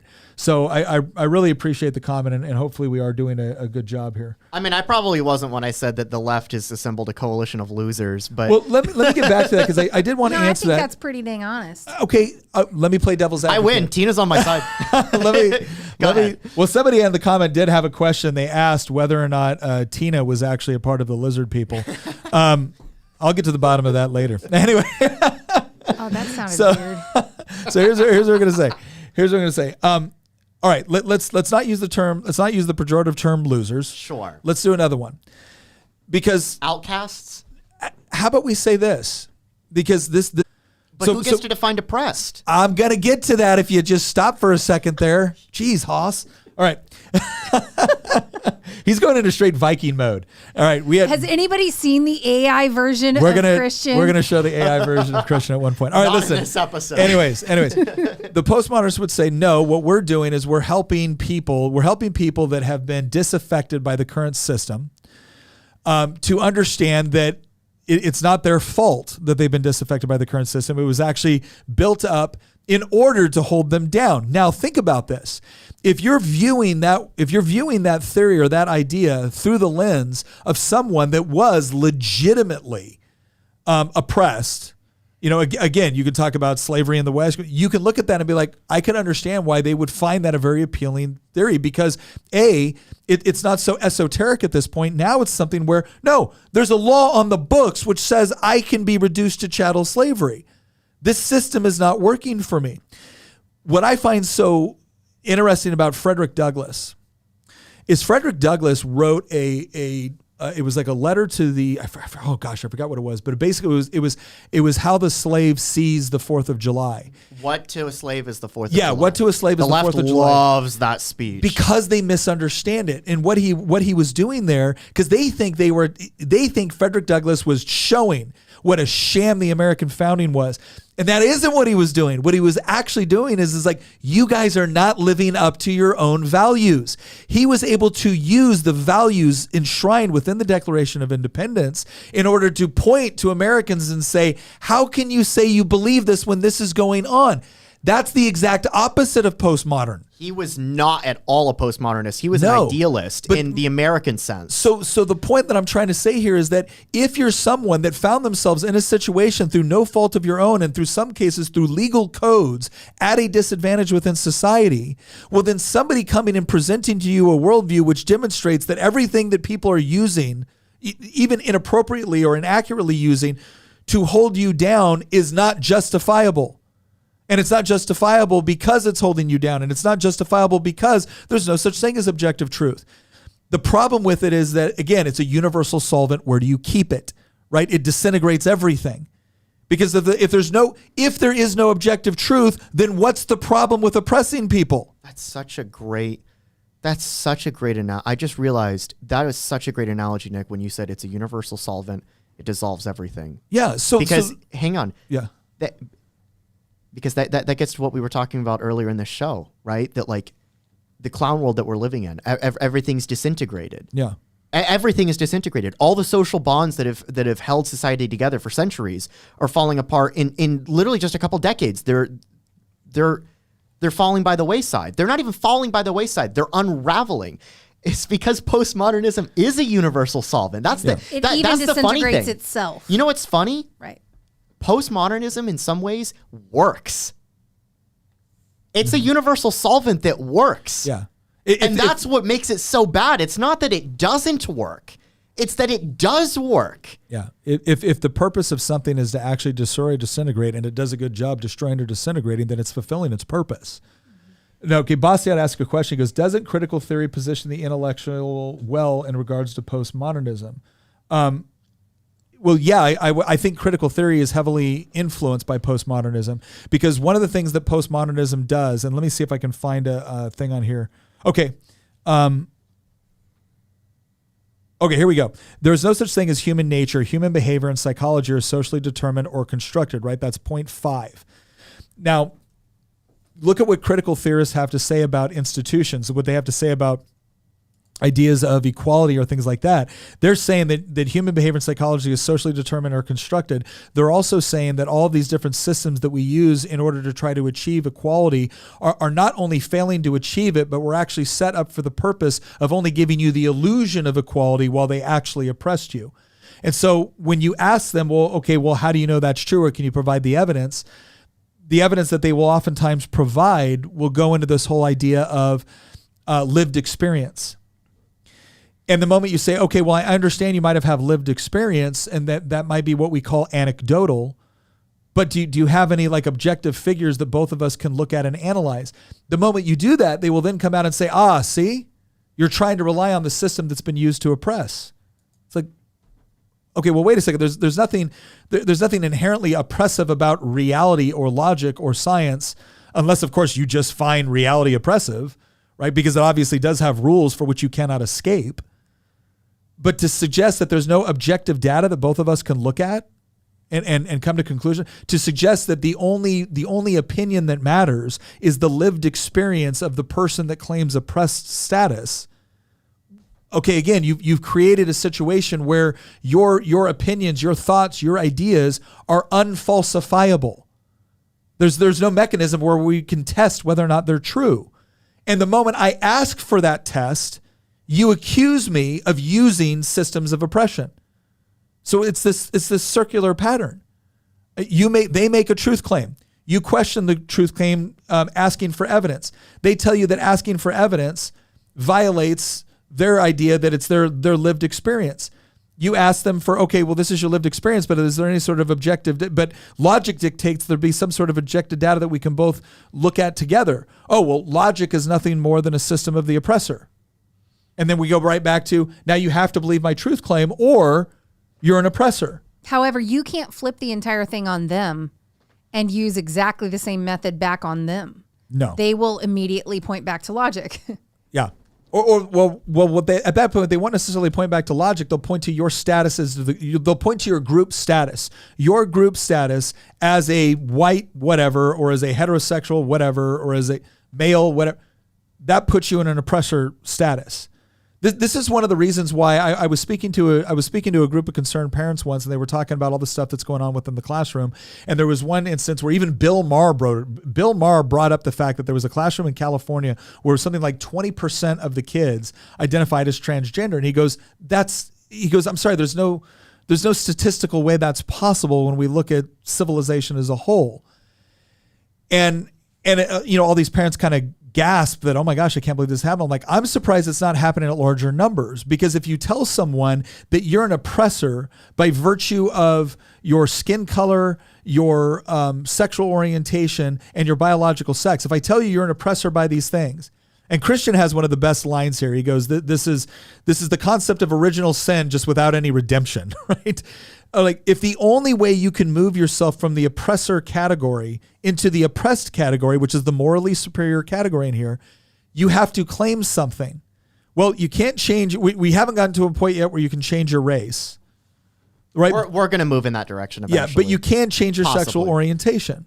Oh, Rachel Dolezal did her whole. Well, actually, we might not, because the left has a large enough pool of people that they can try to use this playbook with, because America is a very racially diverse country. So there's no need to have transracial people. Now, this will fall apart if we see, as we see in current polling, that younger black voters are becoming more conservative, not overwhelmingly so, right? But it's gone from like 90% Democrat to like 85. Well, then they're going to be accused of white supremacy, just like our Lieutenant Governor Winsome Sears was accused of being the black face of white supremacy. Same thing with Hispanics. Hispanics have actually moved even much further. And so what you're probably going to see, actually, if we move into this post-racial divide, because a decade ago it seemed like that America was dividing itself purely along racial lines, and while that is definitely still the case to some degree, like, race will never be discarded as a card that the left will play, again, for all these purposes. But if you do see racial depolarization, you're only going to see it be replaced with the trans stuff being pushed even harder, because unlike race, it's so much easier to convince somebody that, again, they're a different gender, or that they're suffering from gender dysphoria, or whatever it is. Or they and just then have, immediately they have a different sexual orientation. or since it's a spectrum, whatever, whatever it is, it's so much easier to convince somebody that they're now, and if you're anything other than just straight heterosexual, you're immediately oppressed, right? Yeah. And so it's so much easier to do that. This is honestly part of the reason why, in some ways, it's actually a good thing, because it's better if you're going to have society disintegrate, it would be better if it didn't disintegrate off of purely racial lines, because it gets very, very ugly when that I think they happens. also, again, I think if the ultimate goal here, because nobody actually believes postmodernism to the extent that they live their lives by it. Nobody. Right? So the question is, it's a useful tool in order to get power. So here's my question. Is it useful to have a system where a person that might be ideologically aligned with you politically, or willing to contribute to your efforts to achieve power, can move from oppressor class to oppressor to oppressed class? Yes. Do you have the same benefit with respect to seeking power if you allow them to move into an oppressed class which is already occupied by somebody else? No. All right. So that's why when it comes to the sexual orientation side, the sky's kind of the limit. When it comes into the racial side, it is not, because there are very distinct experiences that have been experienced by people based off of their race. And you would for say there's not specific experiences. So as a woman, we tend to think when you're appropriating our gender, we do have really specific things that separate us that we have to deal with that are, I mean, I totally agree with you, but here's what I'm going to tell you. The biggest proponents of the transgender movement are women. That's true. That's true. So this is where I'm saying, for some reason, the left has decided that there's utility with respect to that, and the women on the left are the ones pushing that. So my answer is I don't know, because again, if I were to show up tomorrow and I were to say I identify as a woman, I'd be celebrated. If I were to show up tomorrow and say I identify as this sexual orientation, I'd be celebrated by the left. If I went up tomorrow and I said I identify as being black, I would not be celebrated by the left. No.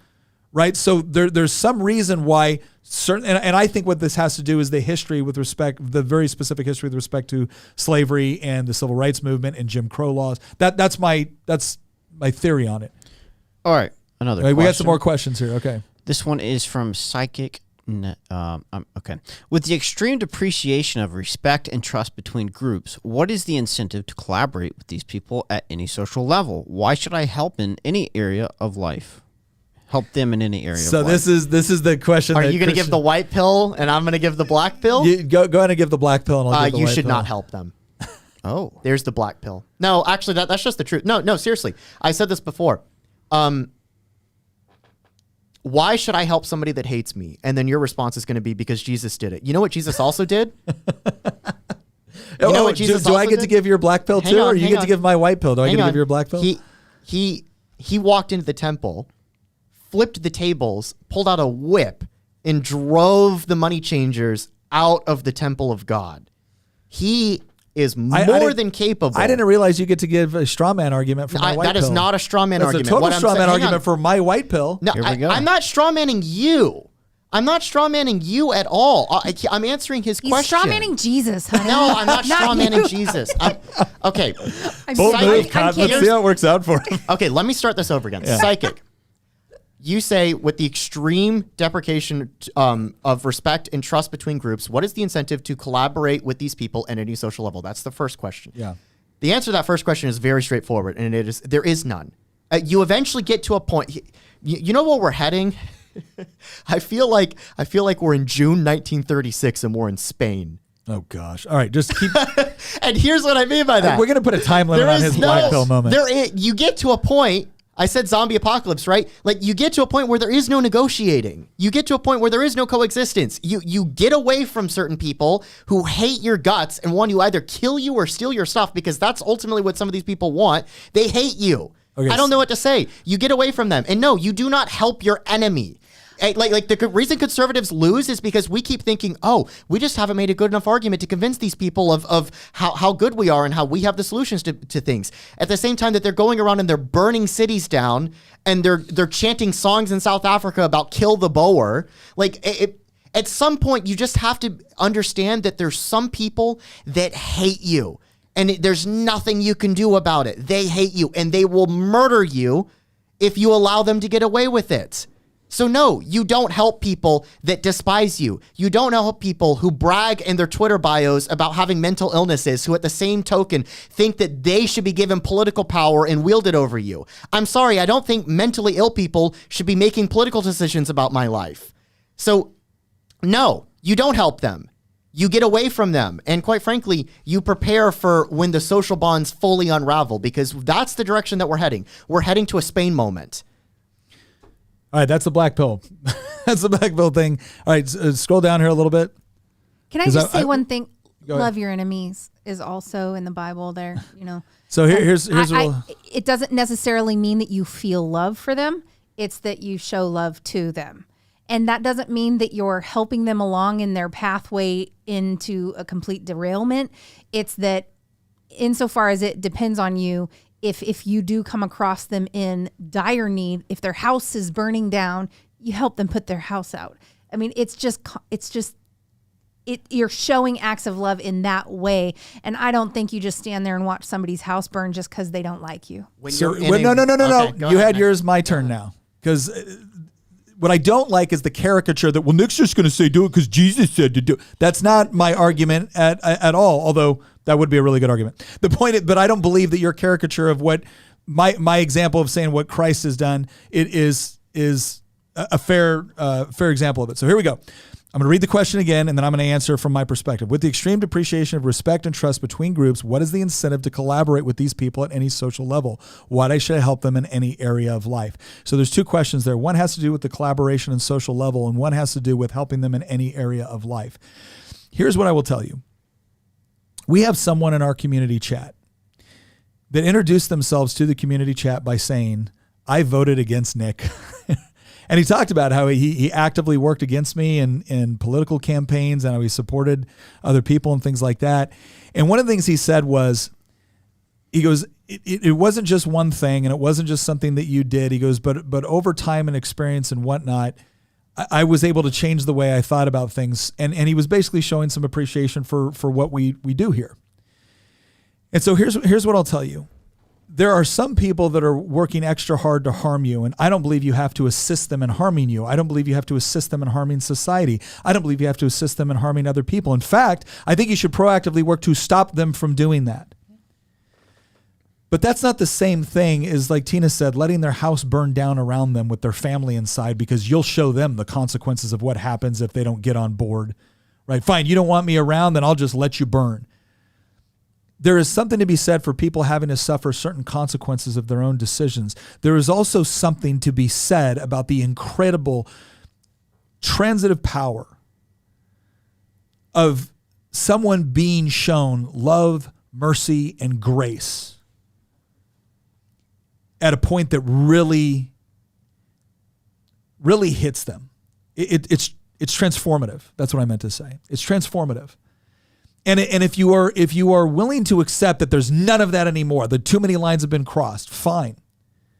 But I don't think you're actually going to get to the objective you want, because the objective we do want, the objective I want, is not for all the people that I think have bought into this and who are fighting for it in a way that I think is detrimental to me, my family, my country, everything that I believe in. My job is not to destroy them. My job is for them, or what I hope is for them to recognize that this isn't the right course of action. Now, some of them won't. Some of them will fight hard, and I will fight against them. That's the way it works. I'm not going to help them destroy me or my family or my country. I'm not going to help with that. It's absurd. By the same token, I don't believe everyone's there right now. And I will just tell you, I'm sorry. I think history speaks to the fact that there is something to be said about, in the right moment and in the appropriate moment and situation, someone being confronted with mercy and grace and love is incredibly powerful, incredibly powerful. And so that's all I would say, is that as we develop strategies to talk, because Christian makes a fair point. One of the things that have gotten conservatives in trouble is conservatives have thought, well, if I'm just nicer, they'll say I'm a nice person and they'll stop trying to destroy me. That's a stupid conclusion. You shouldn't conclude that. People don't just decide, oh, you're nice, I guess I won't do it. No, they have to be convinced of something more than that. And conservatives do need to stand up and fight and do need to put themselves in a position where they are formidable and actually capable intellectually, politically, socially, culturally, and yes, physically of being able to defend what they believe in. You have to be prepared to do all of those things. But the moment you lose all hope for mercy, grace, and love to actually have a transformational effect on someone, I think we're entering into a world that is pretty horrible. Nick, they're mutilating children. Christian, nothing I just said would be like, no, show mercy to the doctors. They're mutilating a child. I didn't suggest that you're saying but that's the implication. That's not even the implication. The important part is to understand what I'm saying within its proper context. Like, you don't need to tell me that they're mutilating child. I have fought about this. I will continue to fight about it. I'll continue to go down to Richmond and fight about it. I'll continue to look for other ways to fight about it.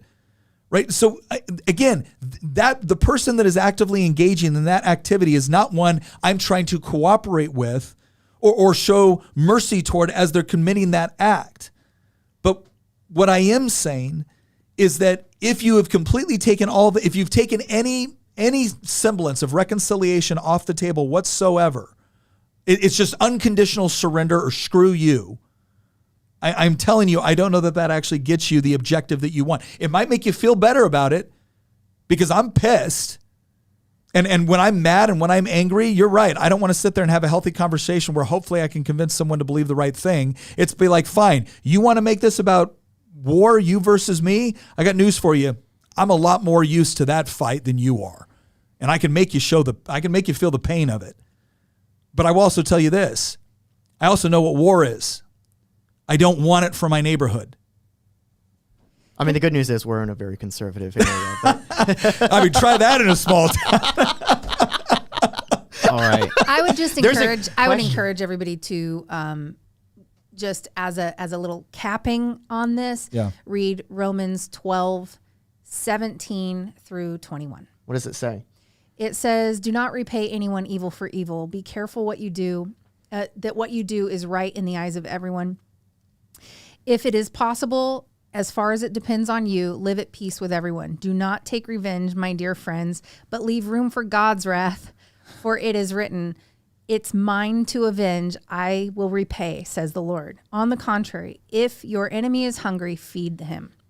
If he is thirsty, give him something to drink. In doing this, you will heap hot, burning coals on his head. Do not be overcome by evil, but overcome evil with good."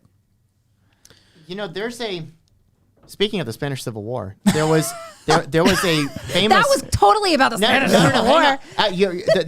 This Romans quote reminded me of there was this professor. His last name was Unamundo. He was very famous in Spain. He was, like, in some ways probably the most famous intellectual in the Spanish-speaking world at the time.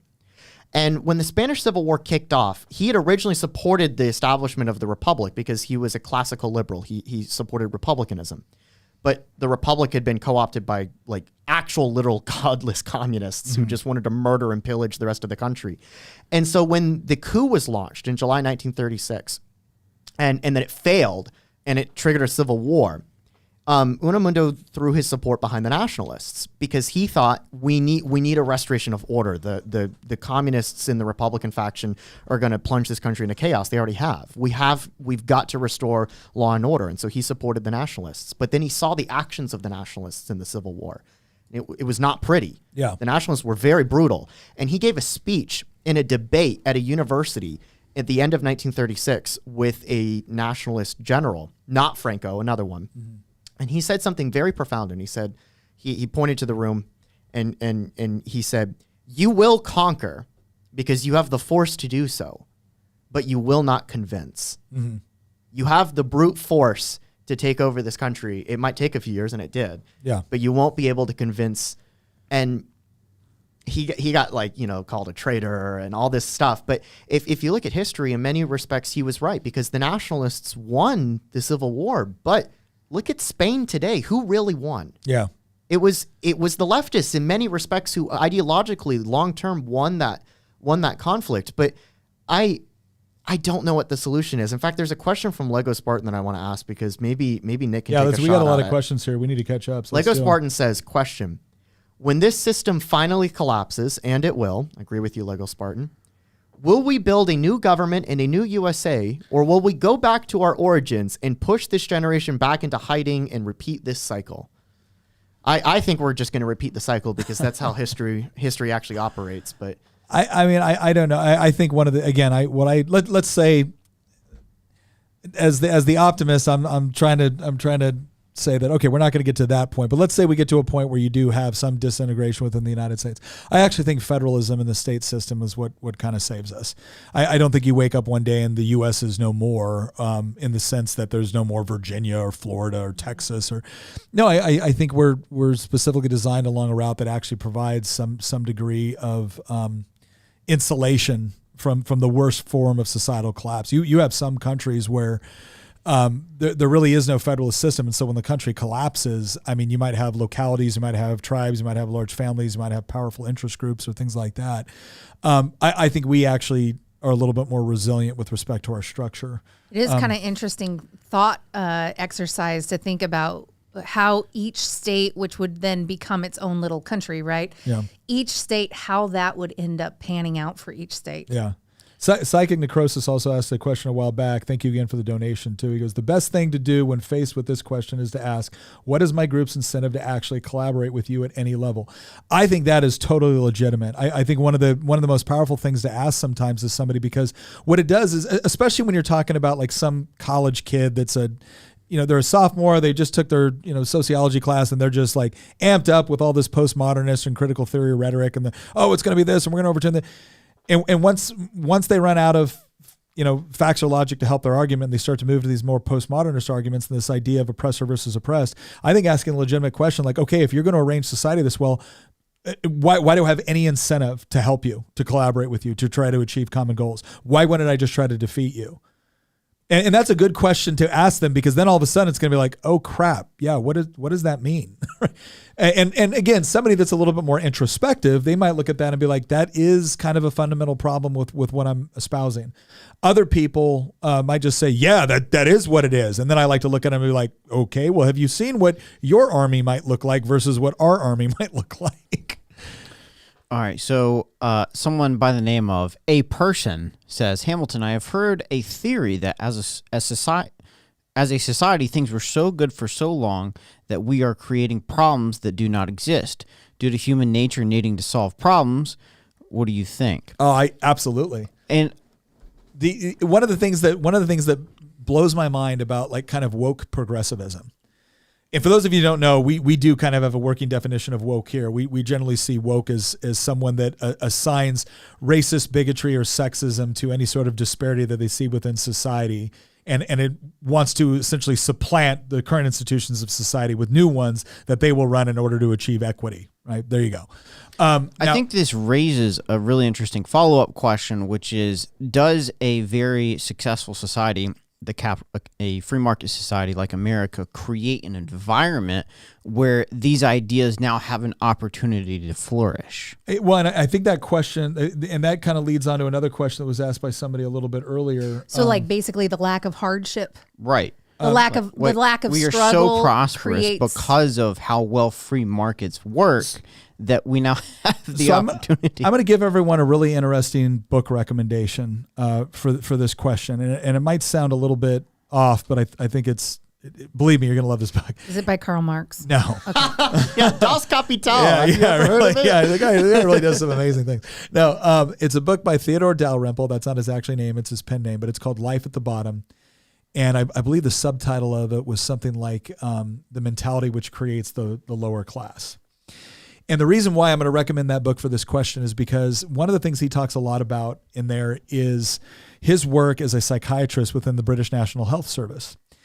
And so he has a lot of interaction and a lot of experience with respect to the British welfare system. And one of the things he talks about that he found so interesting was doctors would come from India to the United Kingdom to do a tour within the British National Health Service. And when they first showed up, they'd always think, oh my gosh, this is what's missing in India.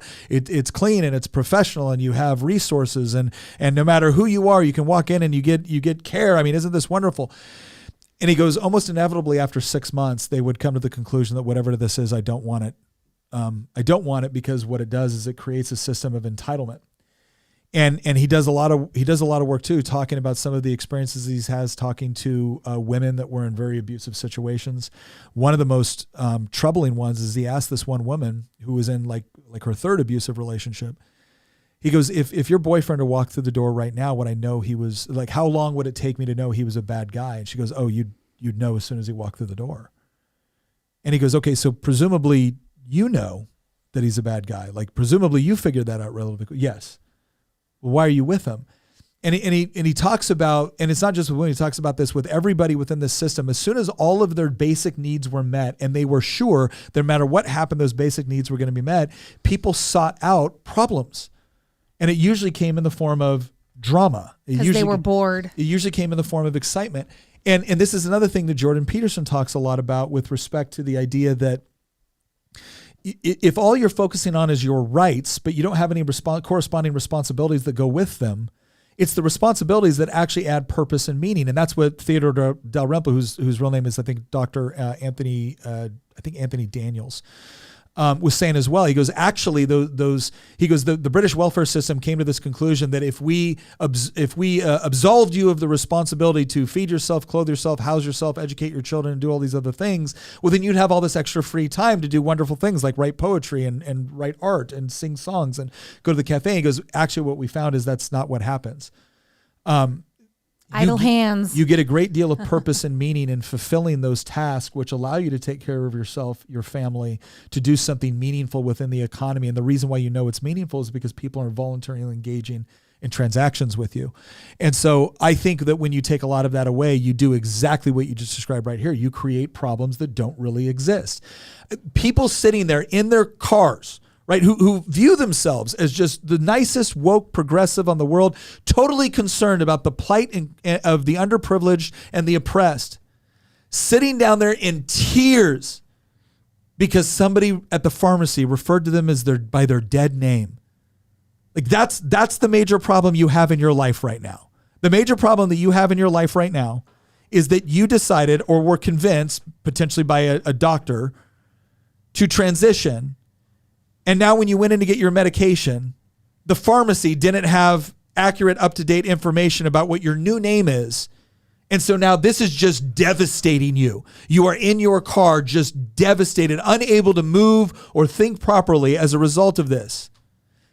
Meantime, there's children in the Democratic Republic of Congo right now grinding cobalt out of the ground as fast as they can to make sure that your green energy car works, right? Like this is the part where I'm looking at this going, you've got to be like, this has reached such a level of absurdity where people are so desperate to be thought of as either a victim or to be thought of as brave and stunning. The way I referred to it once is they insist on being praised for displaying courage in situations which required no courage, right? So they want the safety of the environment.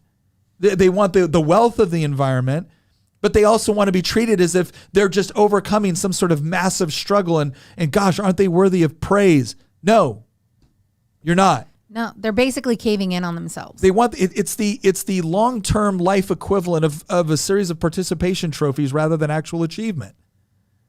Not even participation. They don't even want to have to participate to get the trophy. So they want a trophy just for existing. No, I will say that there's some people that will then use this to say, well, capitalism sows the seeds for its eventual demise because it achieves such widespread prosperity compared to other economic systems that it then opens up the space for people to be fat, lazy, and questioning the system. I don't think we should look at a system which actually provides for the free exchange of goods and services as an inherently bad thing. I think what we need to understand is just like with anything else, if you don't have a good, moral framework in which to view reality, then things that should be good can be used for bad. There can always be excesses. And the excess is not capitalism as a system, the excess is people then wanting to use the wealth that is created for, hedonistic or inappropriate purposes. This is still an individual decision to use something that was intended for good, for either good or bad. That doesn't mean you throw, somebody used the good thing for bad, let's get rid of the good thing. That makes no sense. Somebody used, oh my gosh, there's arsonists. The only way to solve this is to ban fire, right? That doesn't make sense. Nick, I want to get to some of these like philosophers of postmodernism, because you brought up in the beginning of the episode a term called deconstructionism. Yeah. Do you want to like briefly talk about that and how because you did promise it, so I want to make sure that we do get to it in this episode. So there's three guys that we have on here that are kind of, so you have Jean-François Lyotard, you have Michel Foucault, and you have Jacques Derrida. And these three guys, I would probably list as probably the most influential people within the postmodernist movement. Lyotard probably kind of like for his initial work. And you can kind of see when you look at it, his best known, and I'll read it off right here, his best known and influential work, The Postmodernist Condition. Lyotard characterized, and I apologize if I'm saying his name wrong, characterized the postmodern era as one that has lost faith in all grand totalizing meta-narratives. The abstract ideas and terms which thinkers since the time of the Enlightenment have attempted to construct comprehensive explanations of historical experience. Disillusioned with the grandiose claims of meta-narratives such as reason, truth, and progress, the postmodern age has turned to smaller, narrower, or little narratives such as the history of everyday life and of marginalized groups. So you can already start to see that like this was, Postmodern Condition was written in 1979. So the terminology that has become so prevalent today was already in the works there. The other one I want to go to, you have Foucault. Foucault's ideas are like, what types of human beings are there? What is their essence? What is the essence of human history, of humankind? Contrary to many of his intellectual predecessors, Foucault sought not to answer these traditional and seemingly straightforward questions, but to critically examine them and the responses they had inspired. He directed his most sustained skepticism towards those responses, among them race, the unity of reason, or the psyche, progress, and liberation that had become commonplaces in Europe and the United States in the 19th century. When we get into deconstructionism, I think Derrida probably has the most influence on that as overall. This guy destroyed so many of the humanities. Deconstructionism is a thought process that I have personally firsthand witnessed in my own academic studies to get this master's in history. That like you might have seen this tweet actually. There was a tweet that came out a few weeks ago, maybe a month ago now at this point, where this person tweeted an image of a knight, and it got a lot of likes. And then somebody quote tweeted and it was like, "Oh, you didn't know that that armor's all in the real world that armor would be all rusty and full of piss," and like everybody was liking it. And then shortly after that Napoleon trailer came out. And there was this one historian that quote tweeted the trailer and was like, "Oh, we need to fix the captions in the theatrical poster to this guy briefly conquered only 2% of the world, and then lost Waterloo after a decade." Because the caption of the poster said, he came from nothing and conquered everything, and he was like, actually, he came from nobility from Corsica, and he only briefly conquered 2% of the world's landmass. And then this one person asked a question: why are people like this? Yeah. And I replied, and it got a ton of likes. It got like 1,000 likes or something like that. And I replied, and I'm like, I've noticed this myself in my own academic work, that historians are increasingly convinced that the pinnacle of academic achievement is being able to deconstruct something. Yeah. And if you're able to deconstruct something, then suddenly you're a genius at that point. Like that's somehow, the goal of being historian. This guy, I was, referring to the person who made this reference to, he came from nobility and Corsica and only conquered 2% of the world's landmass. And I said, this guy is just smart enough to understand the specific details of Napoleon's career and too stupid to appreciate any of it. Oh, that's awesome. That's a great takedown.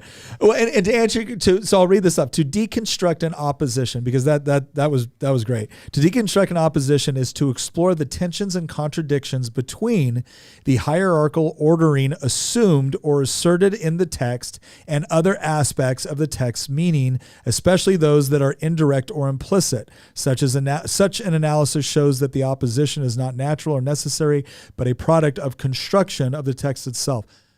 layman's terms, when you read something or when there is a narrative about something, there are certain assumptions that go into it, right? And what he's saying is that you're looking at the hierarchy, which has created this text or created this narrative around a particular thing. And what deconstruction is the process of critically analyzing that to look at some of the assumptions that we're taking into it and how that can affect the way that people see it. In and of itself, there can be value to deconstructing something. The problem is, and he goes on to this too, and he goes, the speech writing opposition, for example, is manifested in text that treats speech as more authentic form of language than writing. This is where you get into, again, the universal solvent component. It's one thing to say, when I am fed a narrative, like, so for instance, let me give it a form of deconstruction that many conservatives might actually agree with. The government gives you a narrative with respect to COVID. And you start to deconstruct, okay, the government is telling me I need to get this vaccine and I need to wear this mask and I need to do this ostensibly because because this virus is really, really dangerous and they're trying to protect me. That's the narrative. Okay, I'm going to deconstruct that. Okay, what are some of the other reasons why they might tell me that? Well, they might tell me that because Big Pharma just closed a huge deal with respect to this vaccine that they're going to push out. They're going to make a whole lot of money out of it. So that's an incentive structure for it. It could be that the government's terrified and they don't really know what's going to happen. And so they're just basically hedging their bets because they don't want to see random chaos in the street or they don't want to be overwhelmed by the system. Okay, that could be another incentive structure with respect to what they're saying. It could be that some people just love playing God within the government and want to arbitrarily shut down your church while leaving the liquor store and the casinos open. Right. And this is their way to flex their power to show you will do what I say because we have a crisis now and I get crisis powers during a crisis.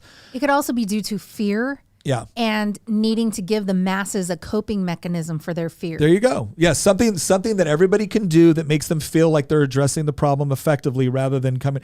So my point is that there are methods of deconstruction which are entirely relevant. The problem is when all of a sudden you take anything to an extreme where nothing can be believed anymore because everything is set up along these, again, patriarchal hierarchies, which are designed to oppress me.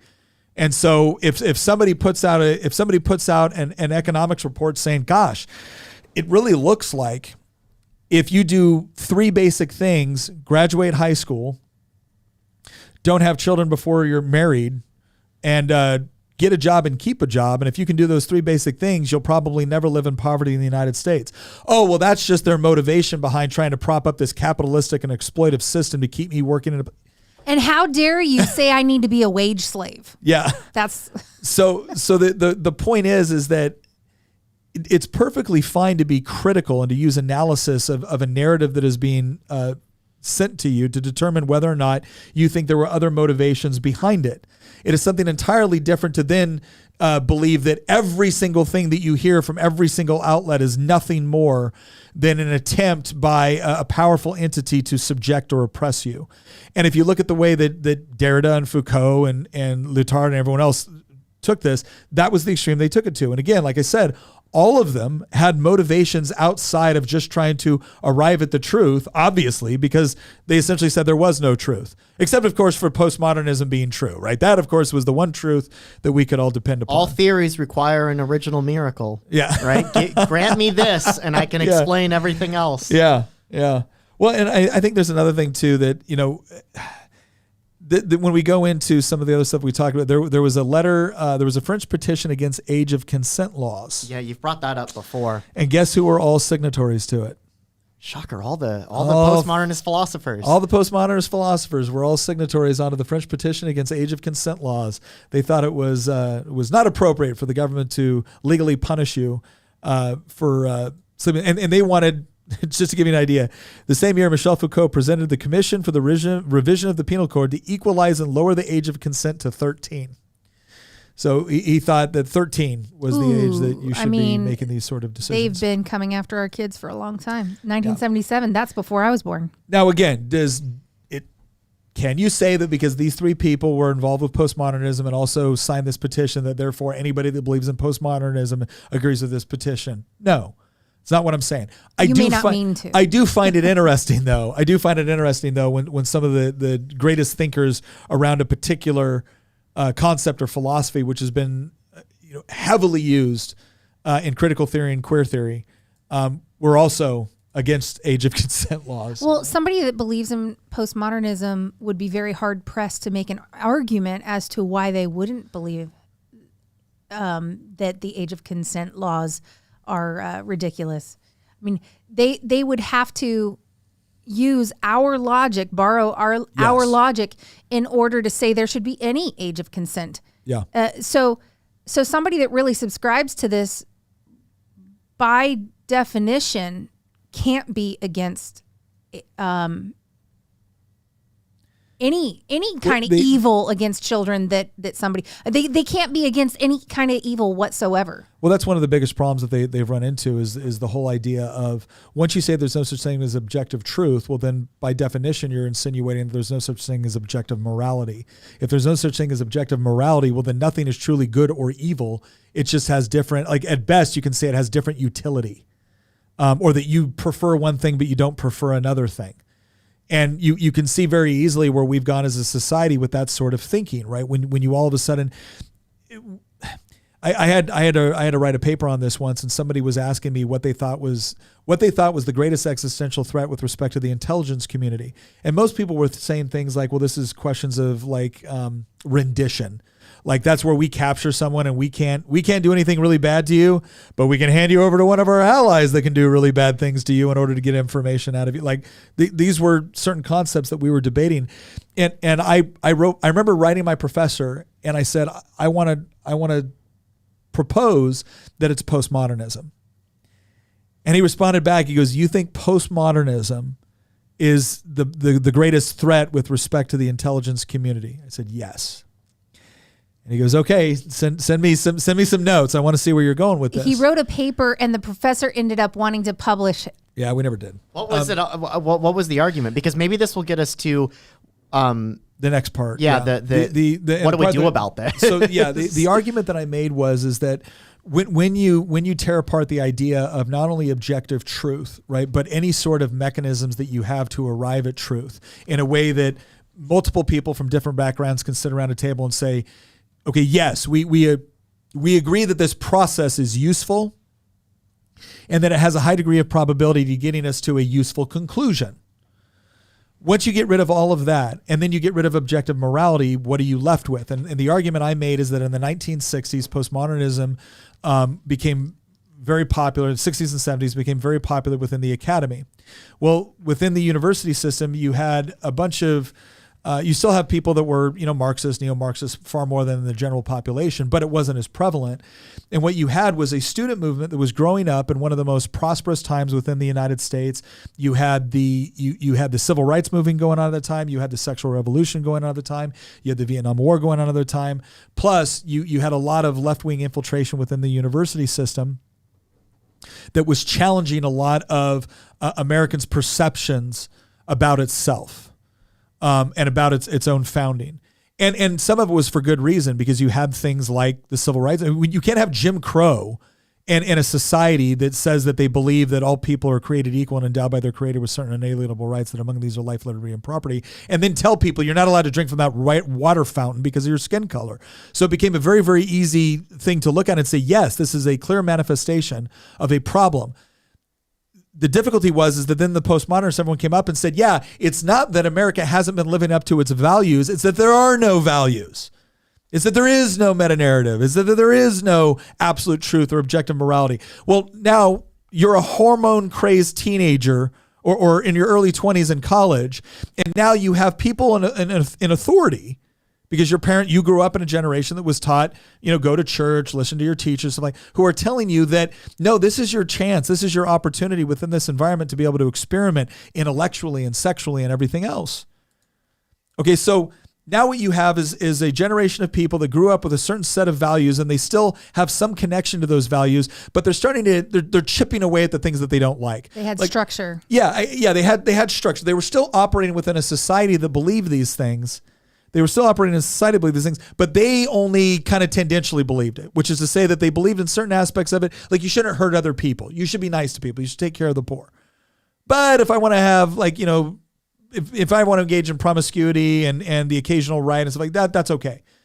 Okay, well then those people grow up, they become the college professors. So they're farther to the left than the college professors that they had that convinced them of this. So what are they convincing the next generation of? Because they raised them. So now you have a generation that are growing up with less structure, less commitment to objective moral truth, Like objective no moral moral law, structure. right? Well, less because it takes time.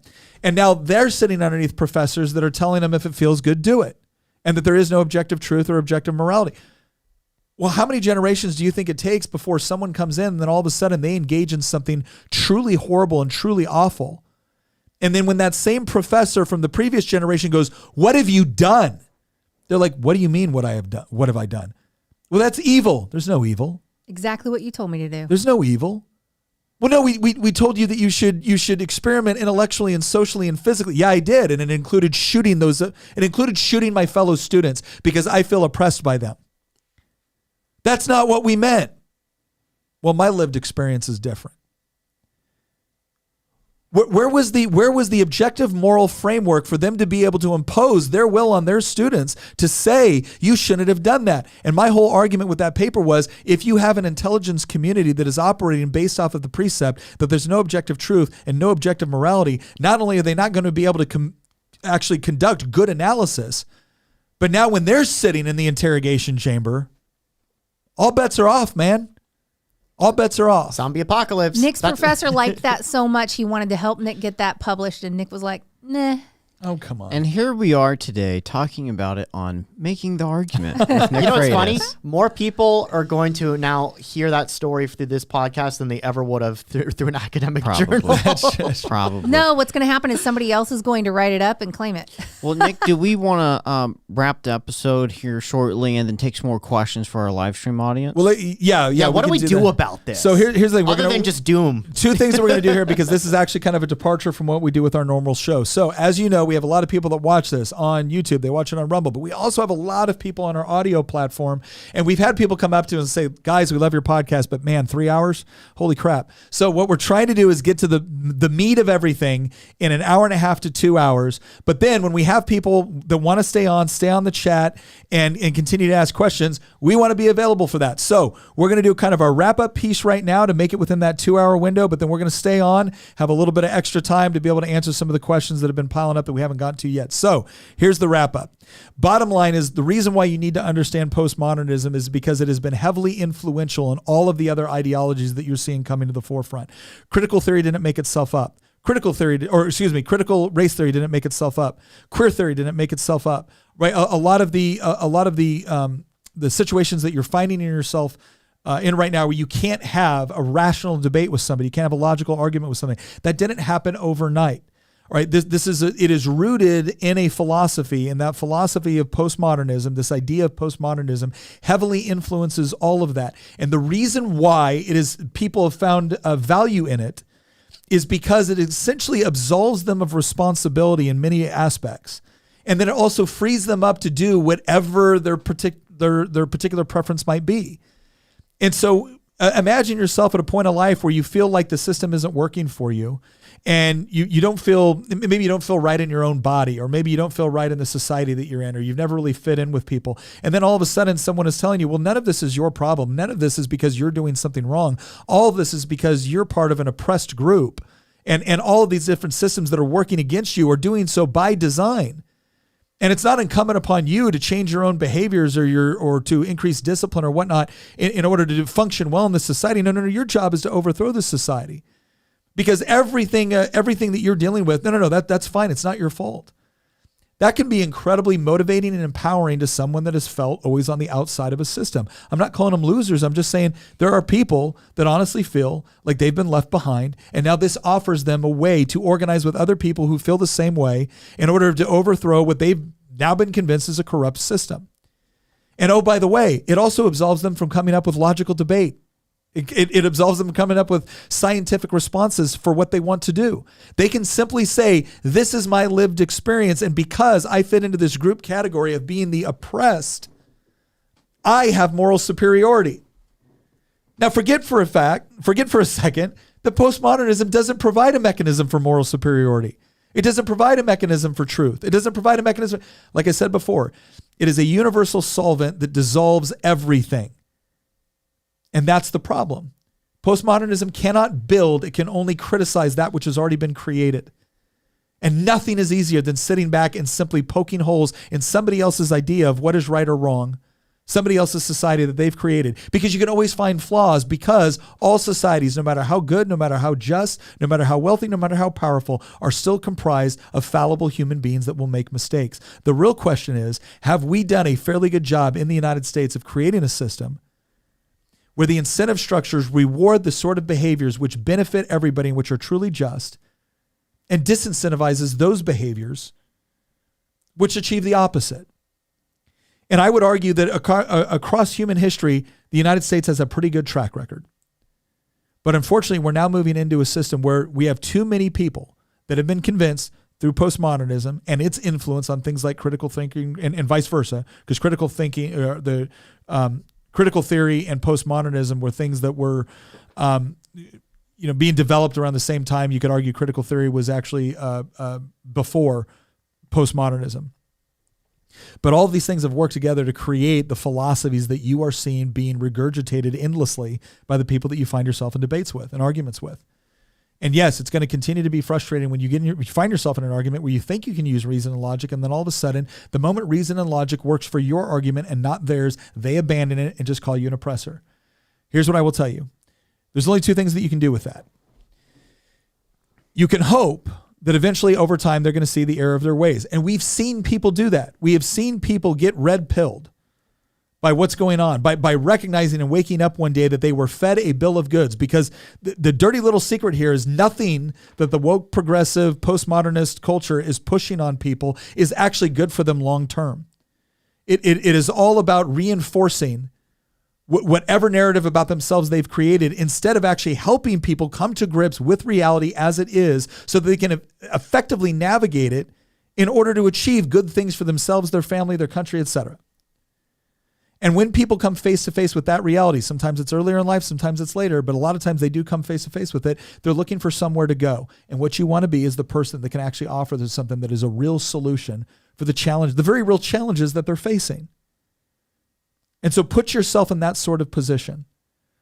And the way that you do that is by living your life according to the principles that we're all talking about. The idea that, no, you can't, there is objective truth, there is objective morality. There is processes and mechanisms that we can use to look at the observable world and come to better conclusions about it, that will make you safer, that will make you more prosperous, that will make you more physically fit, that will make you more healthy, that will make you more safe and secure, both as an individual, as a member of a family, and as a country. And as you do those things, and as you realize the benefits from them, that becomes one of the best arguments that you can make for somebody else. The other thing that it does is it puts you in the best possible position if you ever have to fight this thing out. So the bad news is this philosophy, this theory, has gained a lot of prominence and it's causing a lot of damage right now. The good news is this, all the things that you have to do to be able to make a good argument, not just verbally, but with the way you live your life, is actually beneficial both for convincing people, but also for being able to defend yourself and the things you love should the time ever arise. So that's what you should focus on. I want to thank everybody on our audio channel for listening, and we will see you next episode. For those of you who are watching online and still have questions, we're going to stay on a little bit later and get to as many of those as we possibly can. Is that the deal? Yes, sir. That's the deal. All right. Thank you very much. All right. And to our audio audience, real quick, if you would like to hear the rest of the questions, I'm going to drop a link down in the description for you that's going to link directly to this second so you can pick up right where you left off. Cool. All right. First question from Bastiat. Christian. Real quick. And we want to thank Good Ranchers for sponsoring this episode. If you haven't already, go down to the link in the description. There's a promo code there. Use promo code Nick to get $30 off your order and free shipping. $30 off and free shipping for American meat. That's right. I unironically actually need to order some more because I know. I love making buffalo chicken mac and I don't have any chicken in the fridge. So there's a question from Bastiat that I just want to read off just because it's kind of funny. He's like, Did you ever look up the actual revolution in Russia? Bastiat, my family fought in the Russian Civil War. My mother's entire family fought the communists in the Civil War. Yeah. No, it's actually it's pretty fascinating to watch what happened. It's kind of led Christian and I have this joke we talk about where the first people killed in the revolution is the current ruling class. The second people killed in the revolution is the revolutionaries. And then there's a book. I need to recommend this book to you. There's a book by I believe the guy's name was Crane Brinton. He wrote a book called The Anatomy of Revolution, and he wrote it in like the 1930s, and then he did an update, I think, after World War II. And there's a lot in that book that is tremendously valuable because he says something along the lines of revolutions have a universal tradition with only really one exception, being the American Revolution, and that power always flows from right to left. And as it flows from right to left, it gets increasingly more violent until eventually somebody on the left seizes power and then purges to the left of themselves. Yeah. And then consolidates power. And at that point, it either forks in one of two directions. Either the regime stabilizes and establishes itself, like in Russia. Stalin purged to his left, like Trotsky in many respects was to his left. Or the regime disintegrates and collapses in on itself. So Robespierre purged to his left, got rid of like the extreme Montagardes and stuff like that. And then he got overthrown in a Thermidorian reaction that then eventually led to Napoleon taking charge after that. So it's a fantastic book if you've never read it, even though it was written almost a century ago, because it in many respects, I think, has a lot of overlap with what we're going through right now, except take out the violent revolution so far. We'll see. He does say that it gets more violent as it progresses. So let's go to our first question. I know this was asked a little while ago, but Abby, thank you very much. Love to see you on here, Abby. An appreciated member of our live stream. Absolutely. And community chat. Abby's great. What do you think of the saying, it's better to be a warrior in a garden than a gardener in a war? I think I might get it as a tattoo. Nick is always in his garden. But I'm a warrior in my garden. All right, exactly.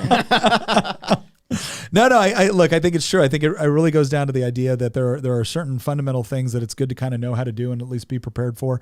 In fact, to that point, so as part of our 90-day challenge, which those of you who are not aware on our community chat, we have a 90-day challenge going. And part of that challenge was for each of us to come up with different things that we were going to do to improve ourselves spiritually, emotionally, intellectually, physically over the next 90 days. In fact, the 90 days is coming up here pretty quick. End of this month. End of August. We're going to for you. And Christian It hasn't started yet. Christian for hasn't me. started, but Shame. But we've been talking about all the things that we've been doing on there, and one of the things that my son Luke and I and Hamilton have started doing is we started doing MMA Tuesdays and Thursday mornings. Are you going to fight Zuckerberg? I mean, we've started. It's been a long time since I've done any sort of combatives. It's been a workout. Yeah, all I the will guys say, have been I talking was- about how sore they are. I was quite... I was intimidated a little bit before we started, but we started on Tuesday, and I have enjoyed it a lot more than I expected. It's been a good time. Oh no, he's been a great instructor. It's been a really good time. Hold on, All right. I have a question because this one is further up in the chat, and I'm not sure that you guys saw it. Question: given that the Civil War brought about 600,000 dead, and women were unprotected, which led to the suffrage movement, could we have allowed polygamy and avoided the postmodernist movement altogether being legislated? I'm going to say right now, I don't ever see polygamy as the answer. Polygamy's not Polygamous the answer. systems. I think you and I They're talked about always- this before, yeah. like during the Bronze Age and stuff like that. It was much more popular. And Yeah. when rulers have multiple women and then take potential wives away from their soldiers underneath them, shocker, they get kind of upset when- about when- that not when they to can't mention- establish families of their own. Not to mention the fact that you look at the problems too with some of these where not only did they have like wives, but we were talking about like harems of like 500,000. Those women have to come from somewhere. They're pulling them out of it. It creates actually a lot of a problem. Now he's saying we're not talking about one ruler's doing this. We're saying like polygamy in general. I would just say it is. There's an person almost is- equal number of men this- and women, though. It would not work. Hold on. This person is questioning because the Civil War killed off so many men. Okay. It would be a solution to where, since there's less men. So what now I'm they hearing can is take more kill a wives. bunch of people and then marry multiple women. That is not an ideal solution. I don't think they were advocating for the killing off. They were trying to find a solution for these unprotected women.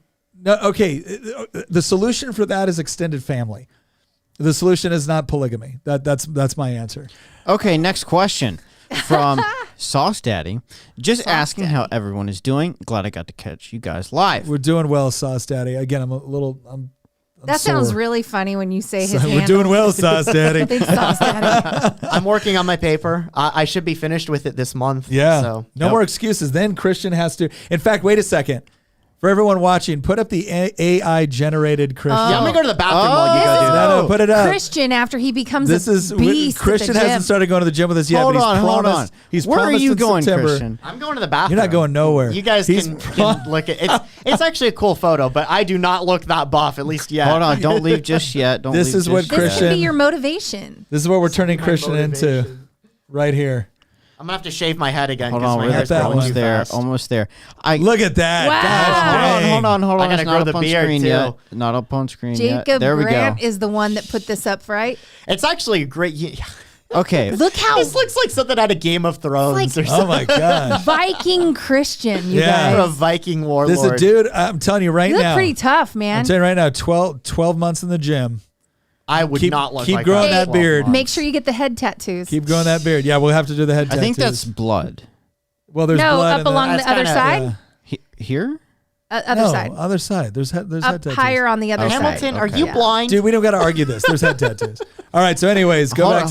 to the chat. Hold on. Yeah, We've got a Christian. point. Oh, they did. What? They Hamilton. also did. How did I get the raw end of this Yeah, deal? Hamilton. this is the good I understand Hamilton. the correlation. I have a question. Do but you act- why? I have a question. This is the AI version, which conceivably has never seen your shaven face. Do you have a cleft chin like that? No, I do not. Yeah. I do not. That's a manly chin right there. All I'm just saying is wow. So yeah. So again, in our community chat, some people did some AI generated. That's a big forehead right there on that one, big guy. I'll tell you what. AI was not helping you out on His that one. forehead is not that big. Hey, I mean, hey, I like the jacket and waistcoat Hamilton, better in this one. but- Hamilton, your forehead is not that big, just in case you're starting to get Okay. like nervous Okay. about that. Dude, I'm telling you right now, like on some of these, you definitely look like the guy that's getting picked last for kickball. Yeah, Like, yeah. Christian, I got on the other hand, got the looks like short stick here. there's a monk in northern England right now terrified of Christian in this picture. Yeah, but there's a shield maiden Wait, out Joe, there that's like, all Joe right. on the chat said, wow, that AI Christian looks ready for some polygamy. Oh no! All right. You know Go what back. this looks like? This What? looks like where we're heading in the future. Yeah. With the zombie apocalypse. Dude, I keep trying to tell you, 12 See, months. Christian, 12 your future months. looks bright. Look at that. You just got to This- dedicate yourself. This looks like when all the bonds of society are broken, I establish my own little Fiefdom. warlord Yeah. fiefdom. You can be an earl. be an earl. You can be an earl. I'm gonna aim higher than that. Oh, wow. You're going for I'm gonna like- go for at least like Grand Duke or something like So he's that. just gonna get really buff. I don't think the Vikings had dukes. They had earls No, they and didn't. jarls. Get jarls. really buff, shave your head, and grow the beard longer. We All right, we are. we gotta- but hey, let's make a commitment. After the paper's submitted, we're going to the gym, right? I already established He that did. like He did. All months right, we're ago. taking. All right, Okay. we're going to turn him into Viking Christian. All right. Okay. Here we go, Sydney. If you were, or sorry, say Squidney Games. If you were to propose an amendment to the U.S. Constitution, what would it be about? I would do 2 amendments to the Constitution, and it would be to get rid of the 16th Amendment and to get rid of the 17th Amendment. Explain what those are. The 16th for Amendment anyone who is doesn't the know. federal income tax, and the 17th Amendment is the popular election of U.S. senators. I think it should go back to the old system, which was the state legislatures are the ones that did the senators. I think that's better. It actually preserves elements of federalism that are really important. And as far as the 16th Amendment, that has been, I contend, that has been the worst amendment to the Constitution ever, because what it's effectively done is allowed the federal government to extort people into going along with what they want instead of being able to legally impose it. Because again, we did this whole series on the Constitution. Article 1, Section 8 lists out the authorities of the federal government. They do a ton of stuff now that doesn't fall within that. And the reason why they get away with it is because they're not telling you have to do it as much as they're saying if you do it, we'll give you your money back. Because that's what this is. Like, oh, we'll get federal dollars. Oh, you mean we'll get our money back? That's what this is. So that's what I would do. No, it's government money. Tina would repeal the 19th. Women's suffrage. That was a joke. I don't Nice. actually think that she would. But She would Danielle Reed says, "Do you believe our country can be saved and repaired after all this insanity?" No. Next question. No, yes, I do. I always believe it. Tommy said, shall we obey the ATF at all? Nope. I will. No. I want an would- F-18 in Do my you want lawn. the legal advice or do you want the practical I would advice? really like to own a tank, though. That'd be Right? so cool. You know, you can actually buy a tank. I don't think you can buy like not the ammo, one that I but- can fire. I am willing to accept that some federal law enforcement needs to exist because there are federal laws which the federal government has the obligation and the authority to enforce. I don't think the ATF is one of those organizations. I just don't. All right, what's another one? I noticed that you talk about the future and the bad and the good things that could happen. Do you believe in the rapture, final judgment, or resurrection? If this repeats in chat, sorry guys.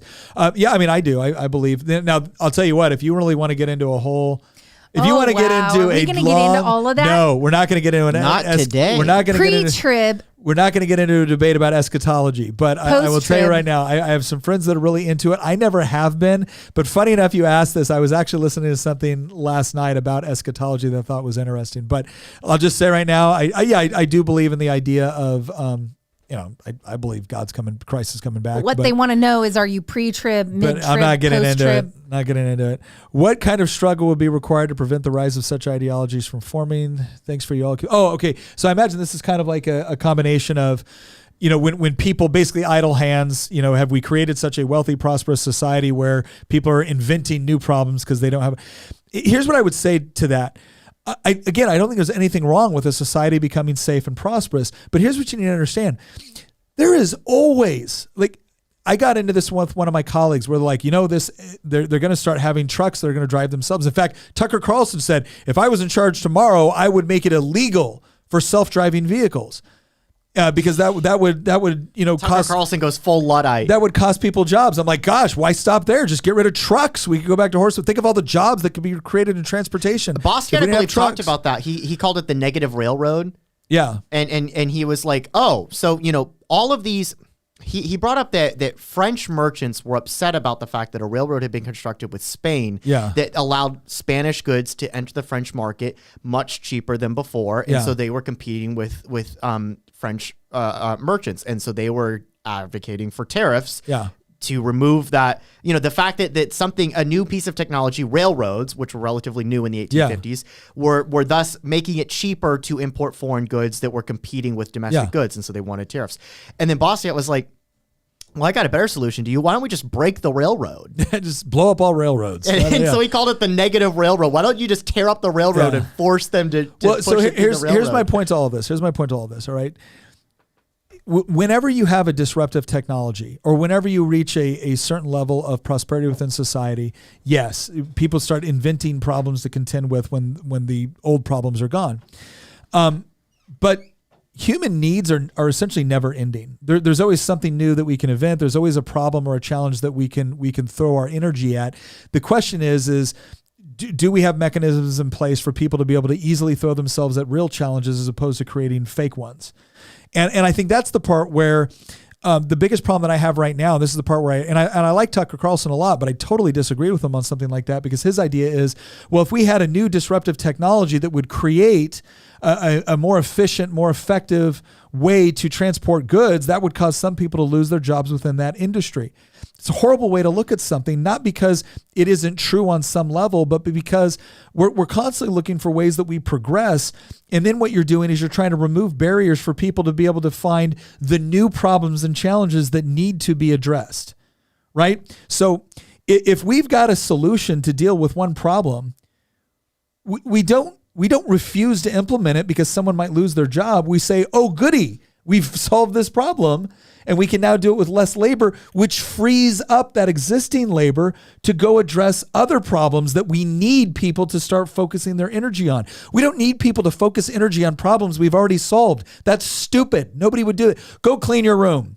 Okay, I cleaned it. Go clean it again.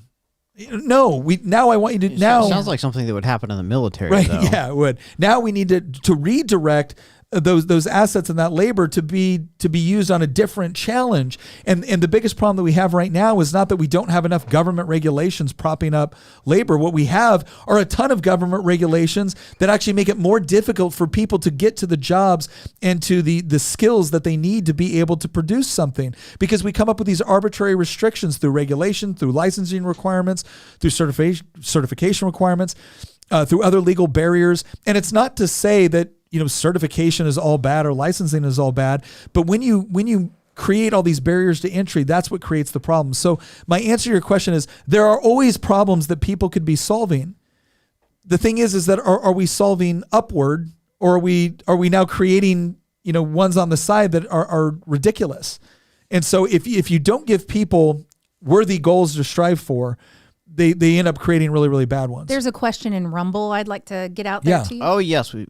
What are your options when states try to separate into new states? For instance, New York is trying to split into 3 states, bipartisan support, but going a certain way, so not to go in front of Congress. So they're trying to do it an alternate way. It looks like that's what he's saying.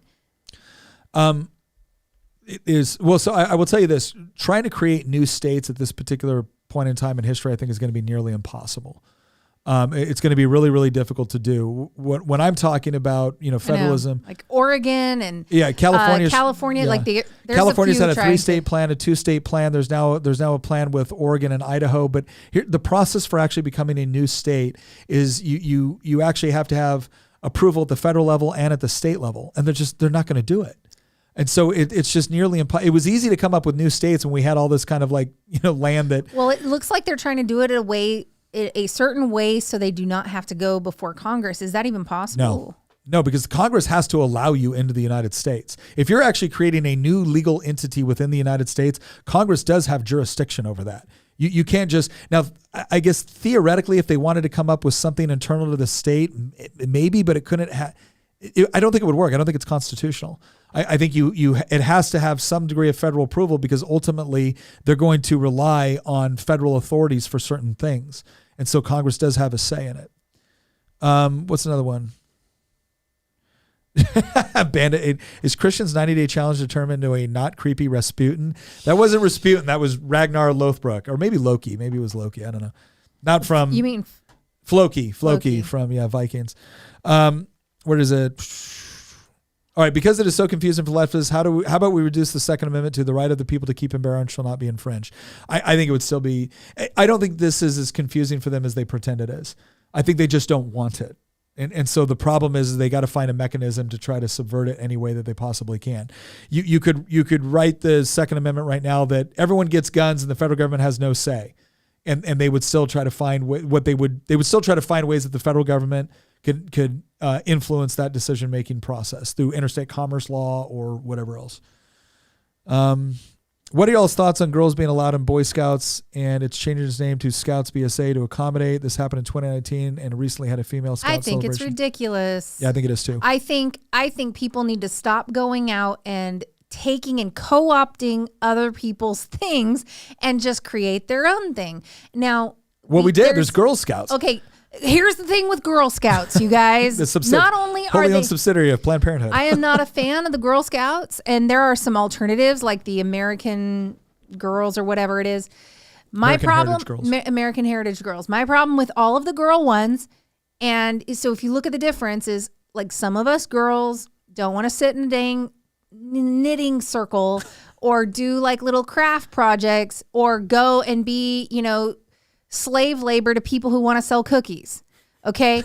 We're just not, I'm sorry, but that's not what most girls want to do. And there's a reason why the numbers aren't bearing out very well. The boys get to go and do fun stuff. They get to go, hike and build fires and, they get to do all kinds of cool things. And so I understand why a girl would want to be a part of that. But I just think girls should create their own club where they get to do those fun things. Yeah, no, I agree. I think in having girls and boys in the same little club like that, especially if there's a camping out portion of it and everything, is inviting trouble. Nick, I want to ask you a follow-up question to Abby's question of, is it better to be a warrior in a garden than a gardener in a war? So for young men who are trying to become warriors in a garden, what would your recommendations to them be? I mean, the first thing so for those of you who don't know, my background was, I enlisted in the military at 17, but then I went active duty at 18, infantry basic training in Fort Benning, Georgia, airborne school after that, 82nd Airborne Division. When I was at the 82nd Airborne Division, I went through EMT school, air assault school, sniper school, ranger school, went over to the 25th Infantry over in Hawaii, which is a light infantry unit. And then after 9/11, volunteered for Army Special Forces. Did a couple combat tours over in Iraq. One is a 18 Bravo, which is a Special Forces weapons sergeant. One is an 18 Fox, which is a Special Forces intelligence sergeant. So, I don't think my tours were especially, hard compared to some of the other guys that were out there in various zones and whatnot, but had a fair amount of experience doing some, exciting things from here and there.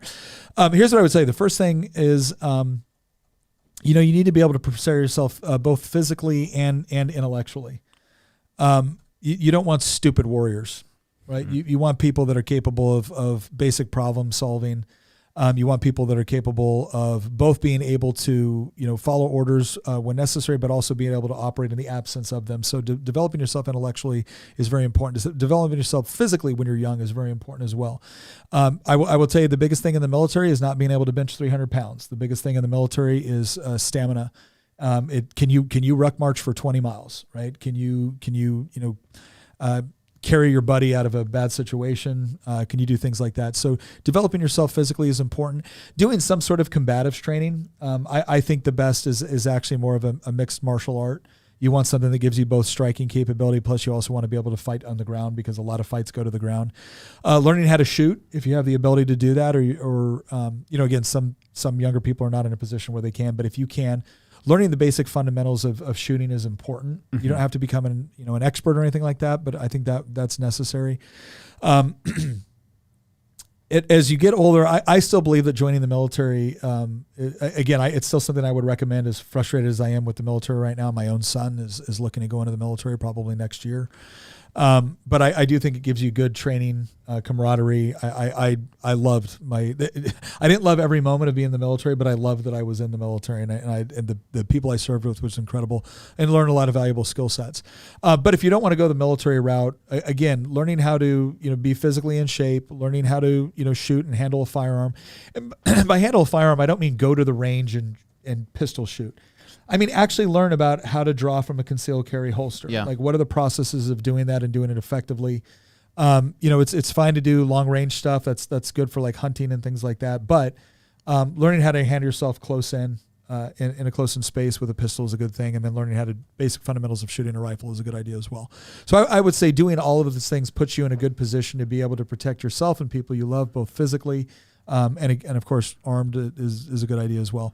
But it adds a certain degree of competence, confidence, and responsibility. When you're learning how to do all of this, you should be learning how to do it with an extreme amount of respect, especially when you start using firearms. Yeah. I remember that was my kids started off on they started shooting very young. They moved up to BB guns and things like that. But the moment they did anything irresponsible with a BB gun, they got treated as if they had done it with a firearm. Wow.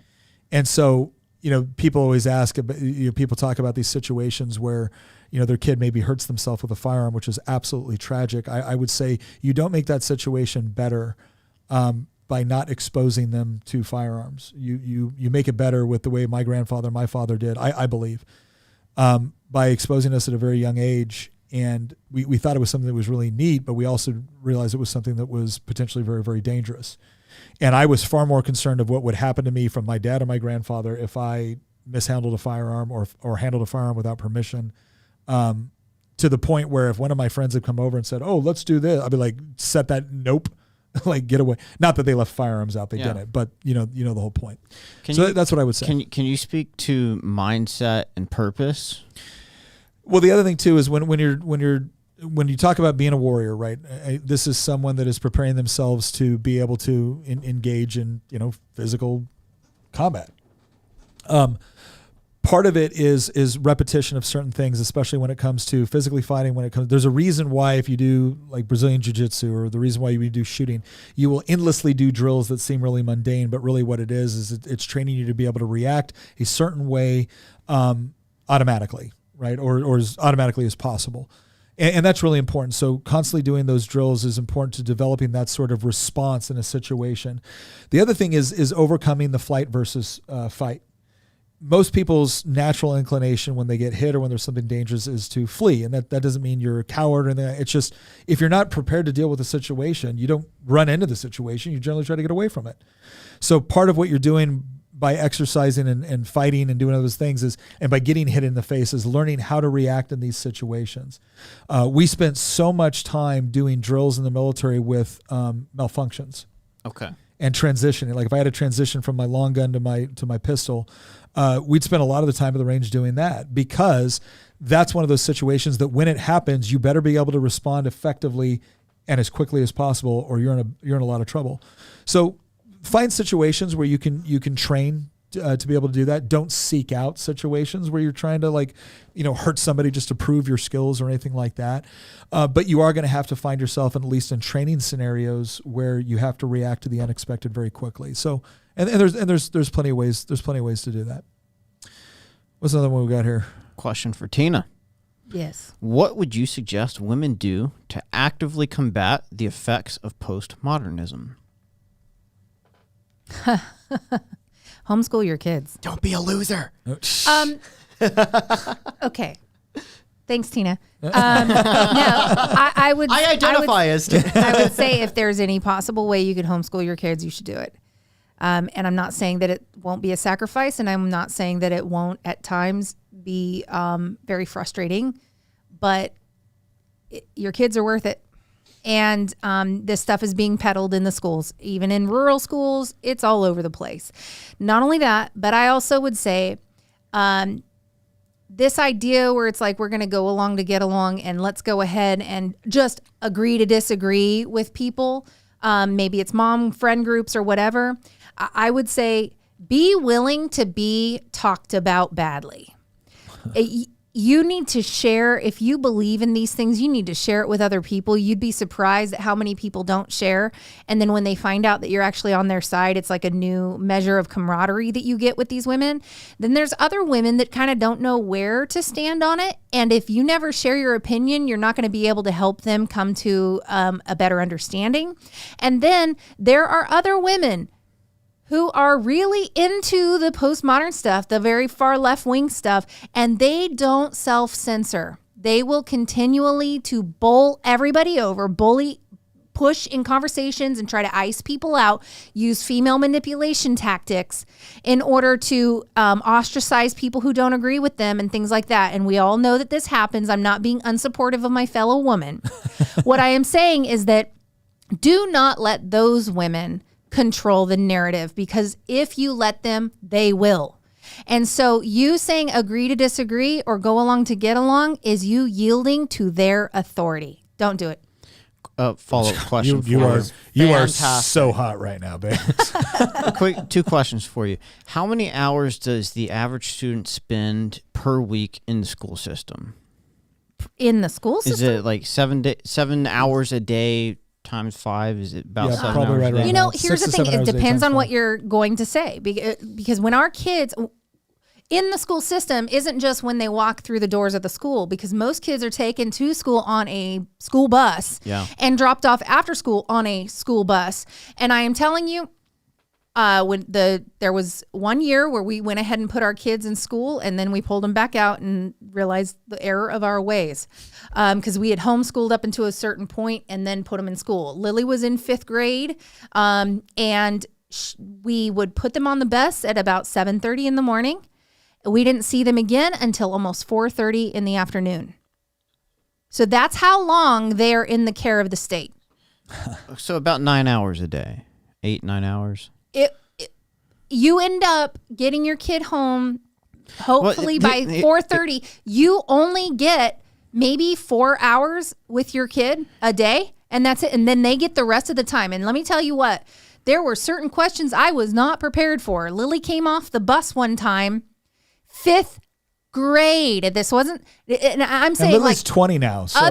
Other students are, so you can have wonderful teachers. Okay. We had some really amazing teachers. And I do think that people can, as a part of trying to fight back, they can become teachers and try to help in that environment. However, Lily gets off the bus, hears from another student who I think other students whose parents really don't care as much as you do are oftentimes the culprits. A lot of abuse happens at the hands of other kids. It really does. Lily comes off the bus. Yeah. I mean, in my experience too, as a kid, just saying.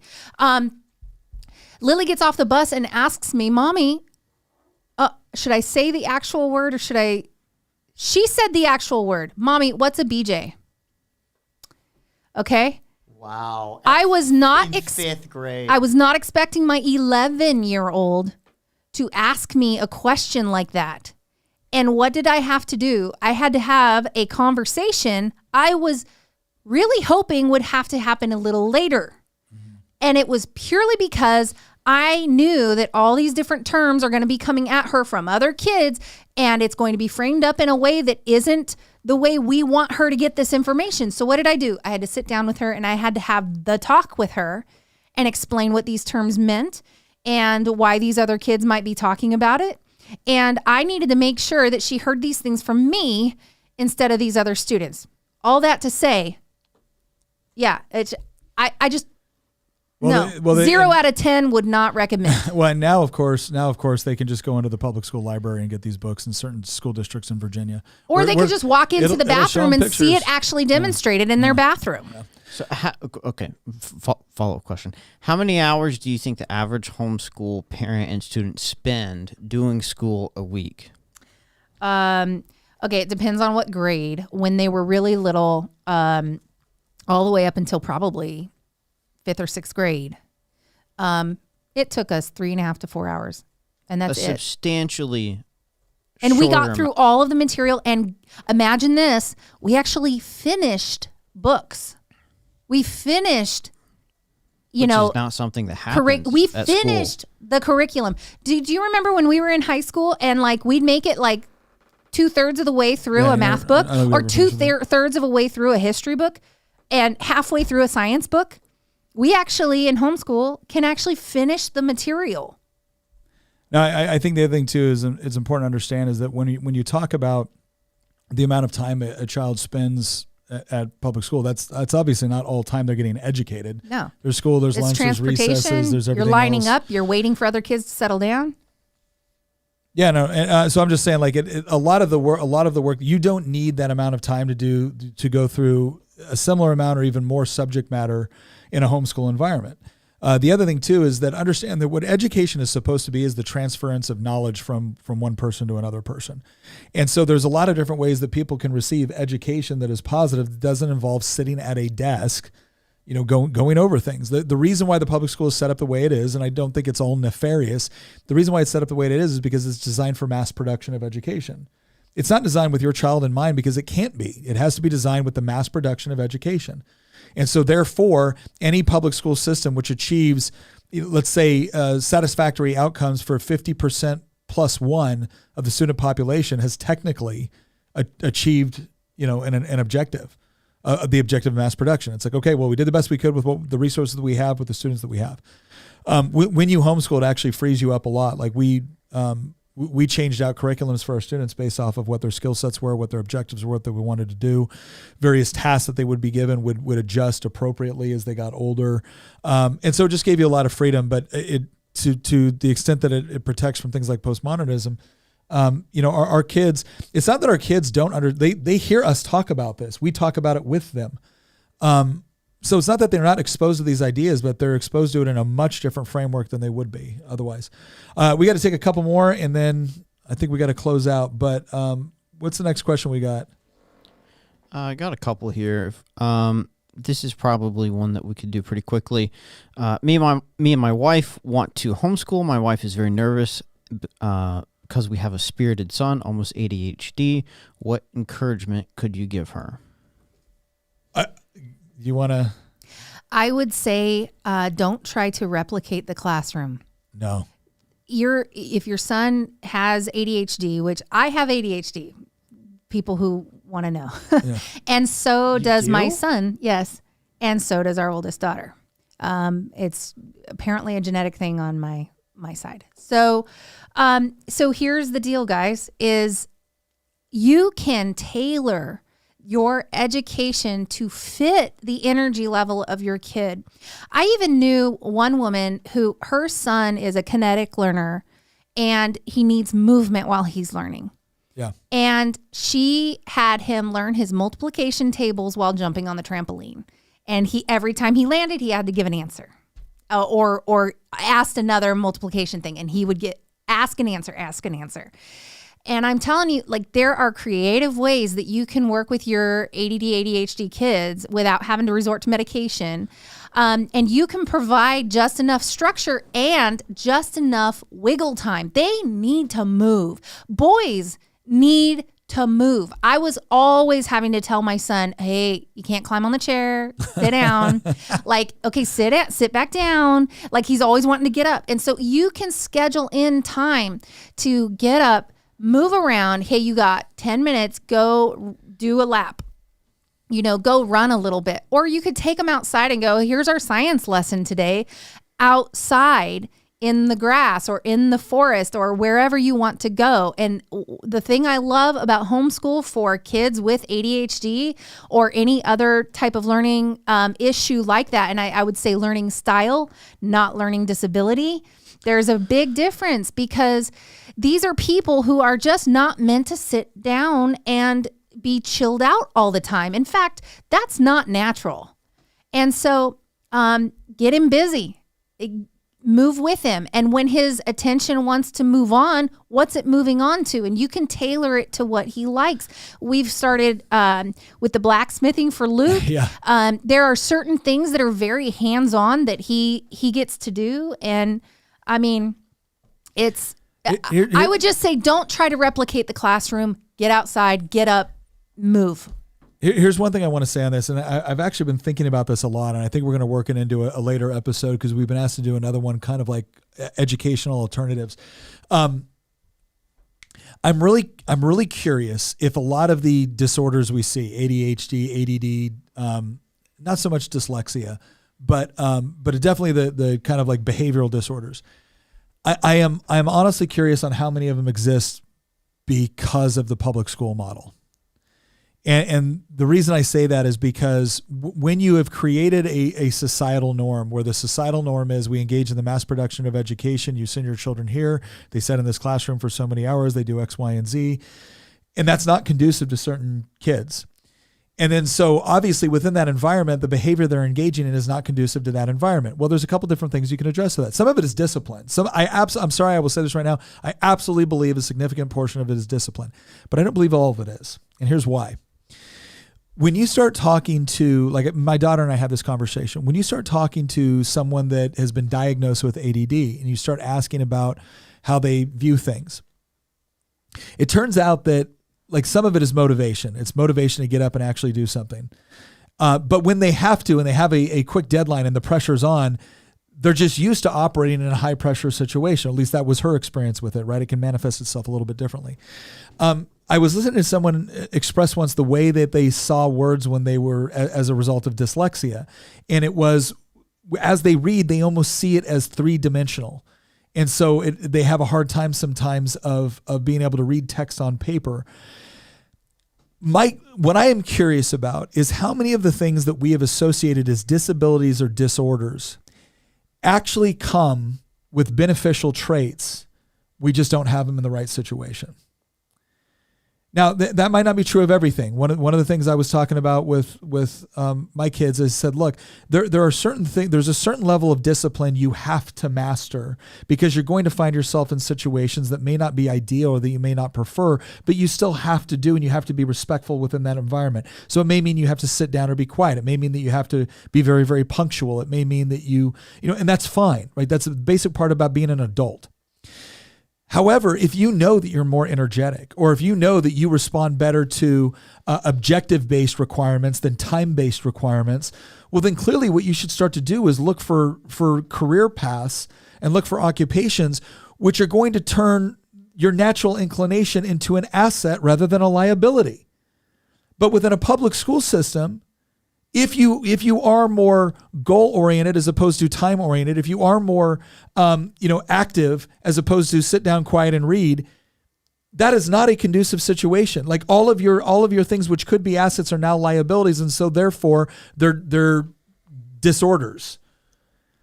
And so I'm not trying to like overly simplify any of this. I'm just saying that what's caused me to reevaluate some of this over the last several years has been thinking, are we missing something? Because what we've done, and this is the old Einstein quote, if you judge a fish by how well it can climb a tree, it'll think it's stupid. Right? So it's about identifying that sometimes people have traits or attributes which are just not conducive to a public school setting and the way we educate there. And so what we've done is from kindergarten on, we've told them they're the problem. Now, sometimes their behavior absolutely is the problem, and that's a disciplinary issue. Oh, yeah. You got kids that are over-medicated, right? Yeah. And I'm trying to say there are ways to do this without over-medicating people. There's some huge issues between the way that boys and girls learn. I mean, I remember when I was in elementary school and middle school, and I got like straight A's and B's. I always got like B's in math because I just could not stand the abstract nature of it. But I was, other than that, a straight A student. And I remember just hours of just monotonous sitting in a chair, my mind wandering, just bored out of my mind. And so many other boys suffer through that, and it's treated like it's just a problem. And this is why girls just do better in the traditional, school system, and boys are treated like boys do, and they're defective treated girls. like defective girls. Yes. They're treated like there's something wrong with them, and honestly, it sets them up for failure. That like we've done so many episodes in the past about the problem with men. It starts when they're boys, not when they're men. Yeah. Flawed men started off as boys that were struggling with something. And a lot of times it's this. We have constructed a system that has raised children to be great girls, all of them. But half of society aren't girls. Half of society are boys. And we need to be raising boys to be good boys.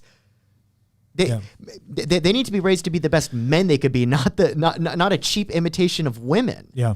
And that's just a huge problem. It's a huge problem that we've talked about many times before. And in fact, there's been some people that have recommended that like you should hold back men or boys a full year because they also mature later than women. I don't necessarily know if that's the answer, but like the way that of just treating men and women the exact same way in the educational system, I think is the results have shown that we're failing boys. Well, and I think I'm going to be going to an education seminar here not long from now where we're going to be talking about a lot of these things. And it's going to be interesting to see because I usually take the mindset of the problem is that we've got a bunch of smart people, I'll concede, a bunch of smart people sitting around a table trying to figure out how we do a better job of mass education.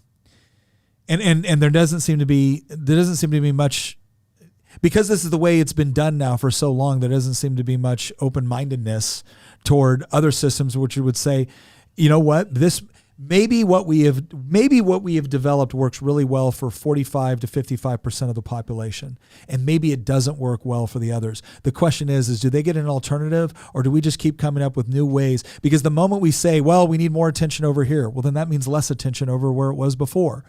And so it's this game of whack-a-mole within a mass education system.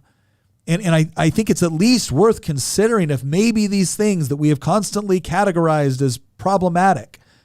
Like imagine for a moment if somebody does just process information in a different way, and the only reason why it's a problem is because we haven't found the most effective way for them to be able to utilize it. What if, or again, just theoretically, what if all of a sudden we realize, oh my gosh, this was a huge asset. But the problem is that a mass education system is never going to have time to properly understand or apply it. And so now what do? We take the student with the problem. We're like, how many different programs do we need to have for this student to be able to fit into this mold? Or maybe they're not supposed to be in this mold. Maybe there's something over here that if all of a sudden the liabilities become assets, if that's true, stop trying to create liabilities as assets, start trying to use the assets for what they are. Everything that we know within the economy suggests to us that you don't spend the majority of your time trying to make the things you're trying to get a little bit better at the things you're bad at. You try to get exemplary at the things you're good at. And I just don't feel like there's any real time for it in public education. And again, it's not because of some nefarious, it is a trade-off. But if you don't got to make that trade-off, I will tell you right now, I'm becoming more and more convinced that, yeah, if you homeschool, there's probably going to be a lot of assets and resources and money that you don't have access to that you did if you sent your kid to the public school. The problem is that the trade-off on the other side of it is going to be social issues. It's going to be ideological issues. You're going to lose your children. And then it's also going to be a situation where if what should be your child's assets are seen as liabilities in the system that you send them to, they are going to graduate it, if they graduate at all, feeling like they were dumb or they're just not made out or cut out for this world. And that's not the impression you want to give them through some of their most formative years. Yes, they have to be disciplined. Yes, they have to get their crap together on certain things and just not be rambunctious at times. But let's at least consider that maybe we have been treating something like a disorder or treating certain things like disorders or problems when in reality we just haven't found the proper application for them. Yeah. All right. I know right now we've got we've got a long time here. We're closing in on almost 4 hours? No. 3. Okay, 3 hours. All right, good. I lost track of time. I lost track of time blindness. Listen, I want to thank everybody for joining. I hope you guys like the new platform where we spend that first 2 hours trying to get through the main point of the podcast, but then spend a little bit of extra time to just spend time with you as the audience and focus exclusively on your questions. A lot of the questions might be relevant to what we're talking about. There might be something different that you just want to ask us about, and that's what we want to reserve this time for. But I really want to thank everybody for sticking with us, for all the great questions that you guys had to ask. Don't forget, promo code Nick in the link for Good Ranchers if you want to get $30 off and you want to get free shipping. I'm telling you, man, you are not going to be disappointed. They have an excellent product. Once again, thank you for joining us. Consider joining our community chat, because this, like some other episodes, was also influenced by members of our community chat, said they wanted to see some more specifics with respect to postmodernism. We hope we answered the mail on that, and we will be going back to Circle to see what sort of ideas our audience has next for us. Once again, thank you for joining us. We'll see you next episode.